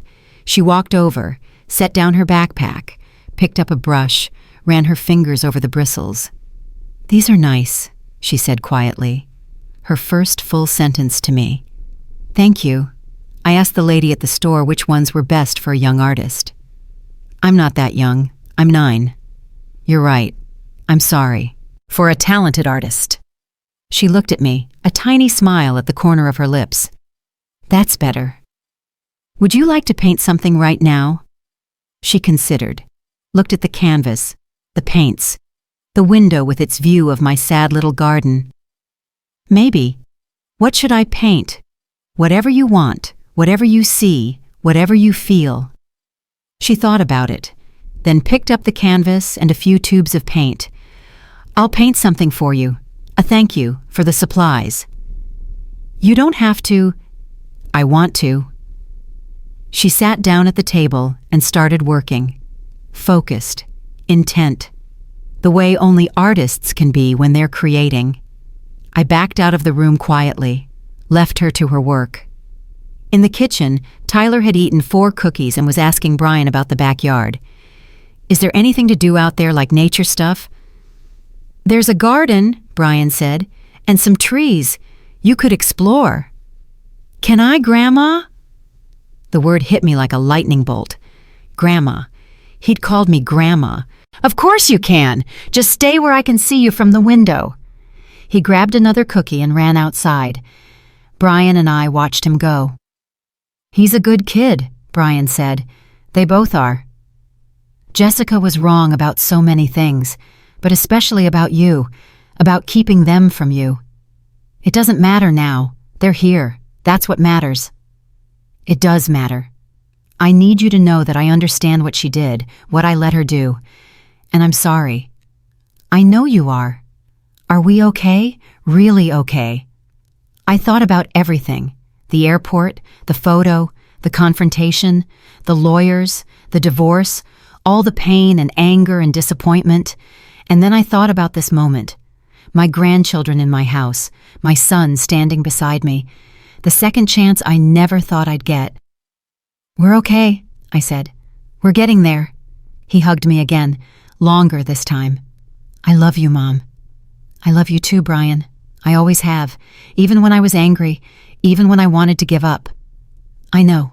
That's what makes you an amazing mother. We spent the next 3 days together. All of us. Cooking meals and playing games and talking about everything we'd missed. Tyler showed me his dinosaur collection, every single one, with names and facts and the kind of encyclopedic knowledge only an 11-year-old can possess. Lily finished her painting on Saturday afternoon. A small canvas showing a woman with gray hair standing in a garden. The colors were bright and wild and nothing like what a garden actually looks like. But it was beautiful. It's you, Lily said, handing it to me. In your garden. But I made it better. Added more color. Because you seem like someone who likes color. I held the painting with trembling hands. It's perfect, Lily. Absolutely perfect. You can hang it up if you want. I definitely want. I hung it in the living room, right next to the photos, right where everyone could see it. On Sunday morning, we made pancakes together. Tyler cracked the eggs. Lily measured the flour. Brian manned the stove while I supervised and tried not to cry at how normal it all felt. After breakfast, we sat in the living room, the kids on the floor, Brian and me on the couch. I don't want to go home, Tyler said. I know, buddy, but school starts tomorrow. Can we come back soon? I looked at Brian. He nodded. You can come back whenever you want, I said. This is your grandmother's house. You're always welcome here. Promise. Promise. Lily was quiet. She'd been quiet a lot this weekend, but it was a comfortable quiet, the quiet of someone who was processing, observing, taking it all in. Grandma, she said finally. Yes, sweetheart. Can I call you sometimes on the phone, like just to talk? My heart cracked open. Of course you can. Anytime, day or night. I'll always answer. Even if it's late. Even if it's late. She nodded, satisfied, like we'd made an agreement that couldn't be broken. Okay, then I'll call you, a lot. I'm counting on it. They left that afternoon. I stood on the porch and watched the car pull away.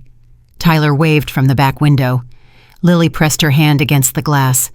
I waved back until they were out of sight.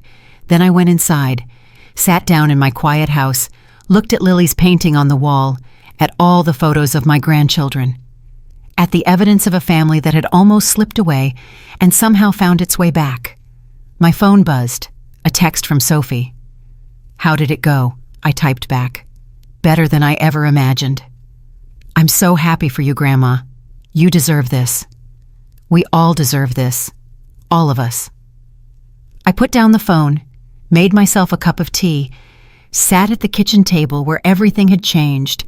1 year ago, I was standing alone in an airport, watching strangers embrace while no one came for me, feeling invisible, worthless, like I didn't matter to anyone.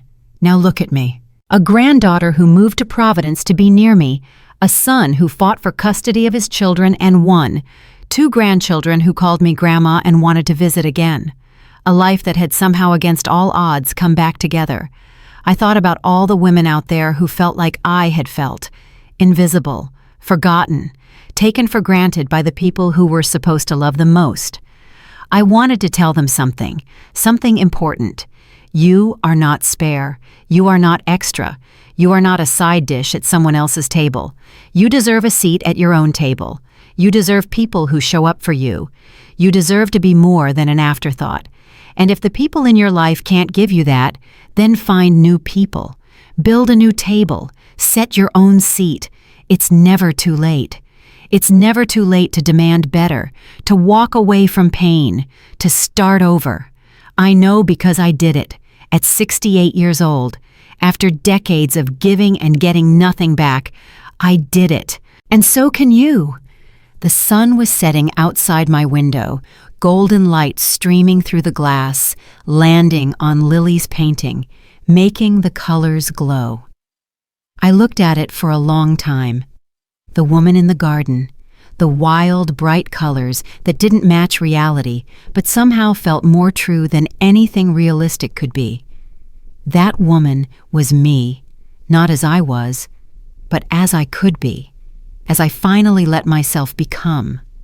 Someone who mattered, someone who was seen, someone who had finally, after all these years, found her way home. Not to a place, not to a house, home to herself. And that I realized was the greatest journey of all. The phone rang. Brian's number. "Hey, Mom, we just got back. Kids are already asking when we can visit again." "Tell them anytime. Tell them I'll be here. I will. And Mom, yes, thank you for not giving up. On me, on them, on any of us. That's what mothers do, Brian. We hold on, even when it hurts, even when we want to let go.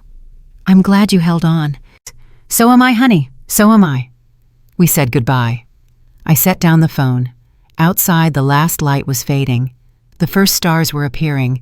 I sat in my quiet house surrounded by photos and paintings and evidence of love, and I smiled, because after 68 years of waiting, 68 years of hoping, 68 years of giving everything I had to people who couldn't see my worth, I had finally found what I was looking for, not perfection, not a fairy tale ending where everything is fixed and everyone is happy. Just this moment, this peace, this family that had been broken and scattered and somehow came back together. It wasn't perfect, nothing ever is, but it was mine, and that made it everything. If this story touched you, share it with someone who needs to hear it, someone who feels invisible, someone who's been waiting at their own airport, someone who's forgotten that they matter. Tell them the truth. You deserve better. You've always deserved better. And it's never too late to find it.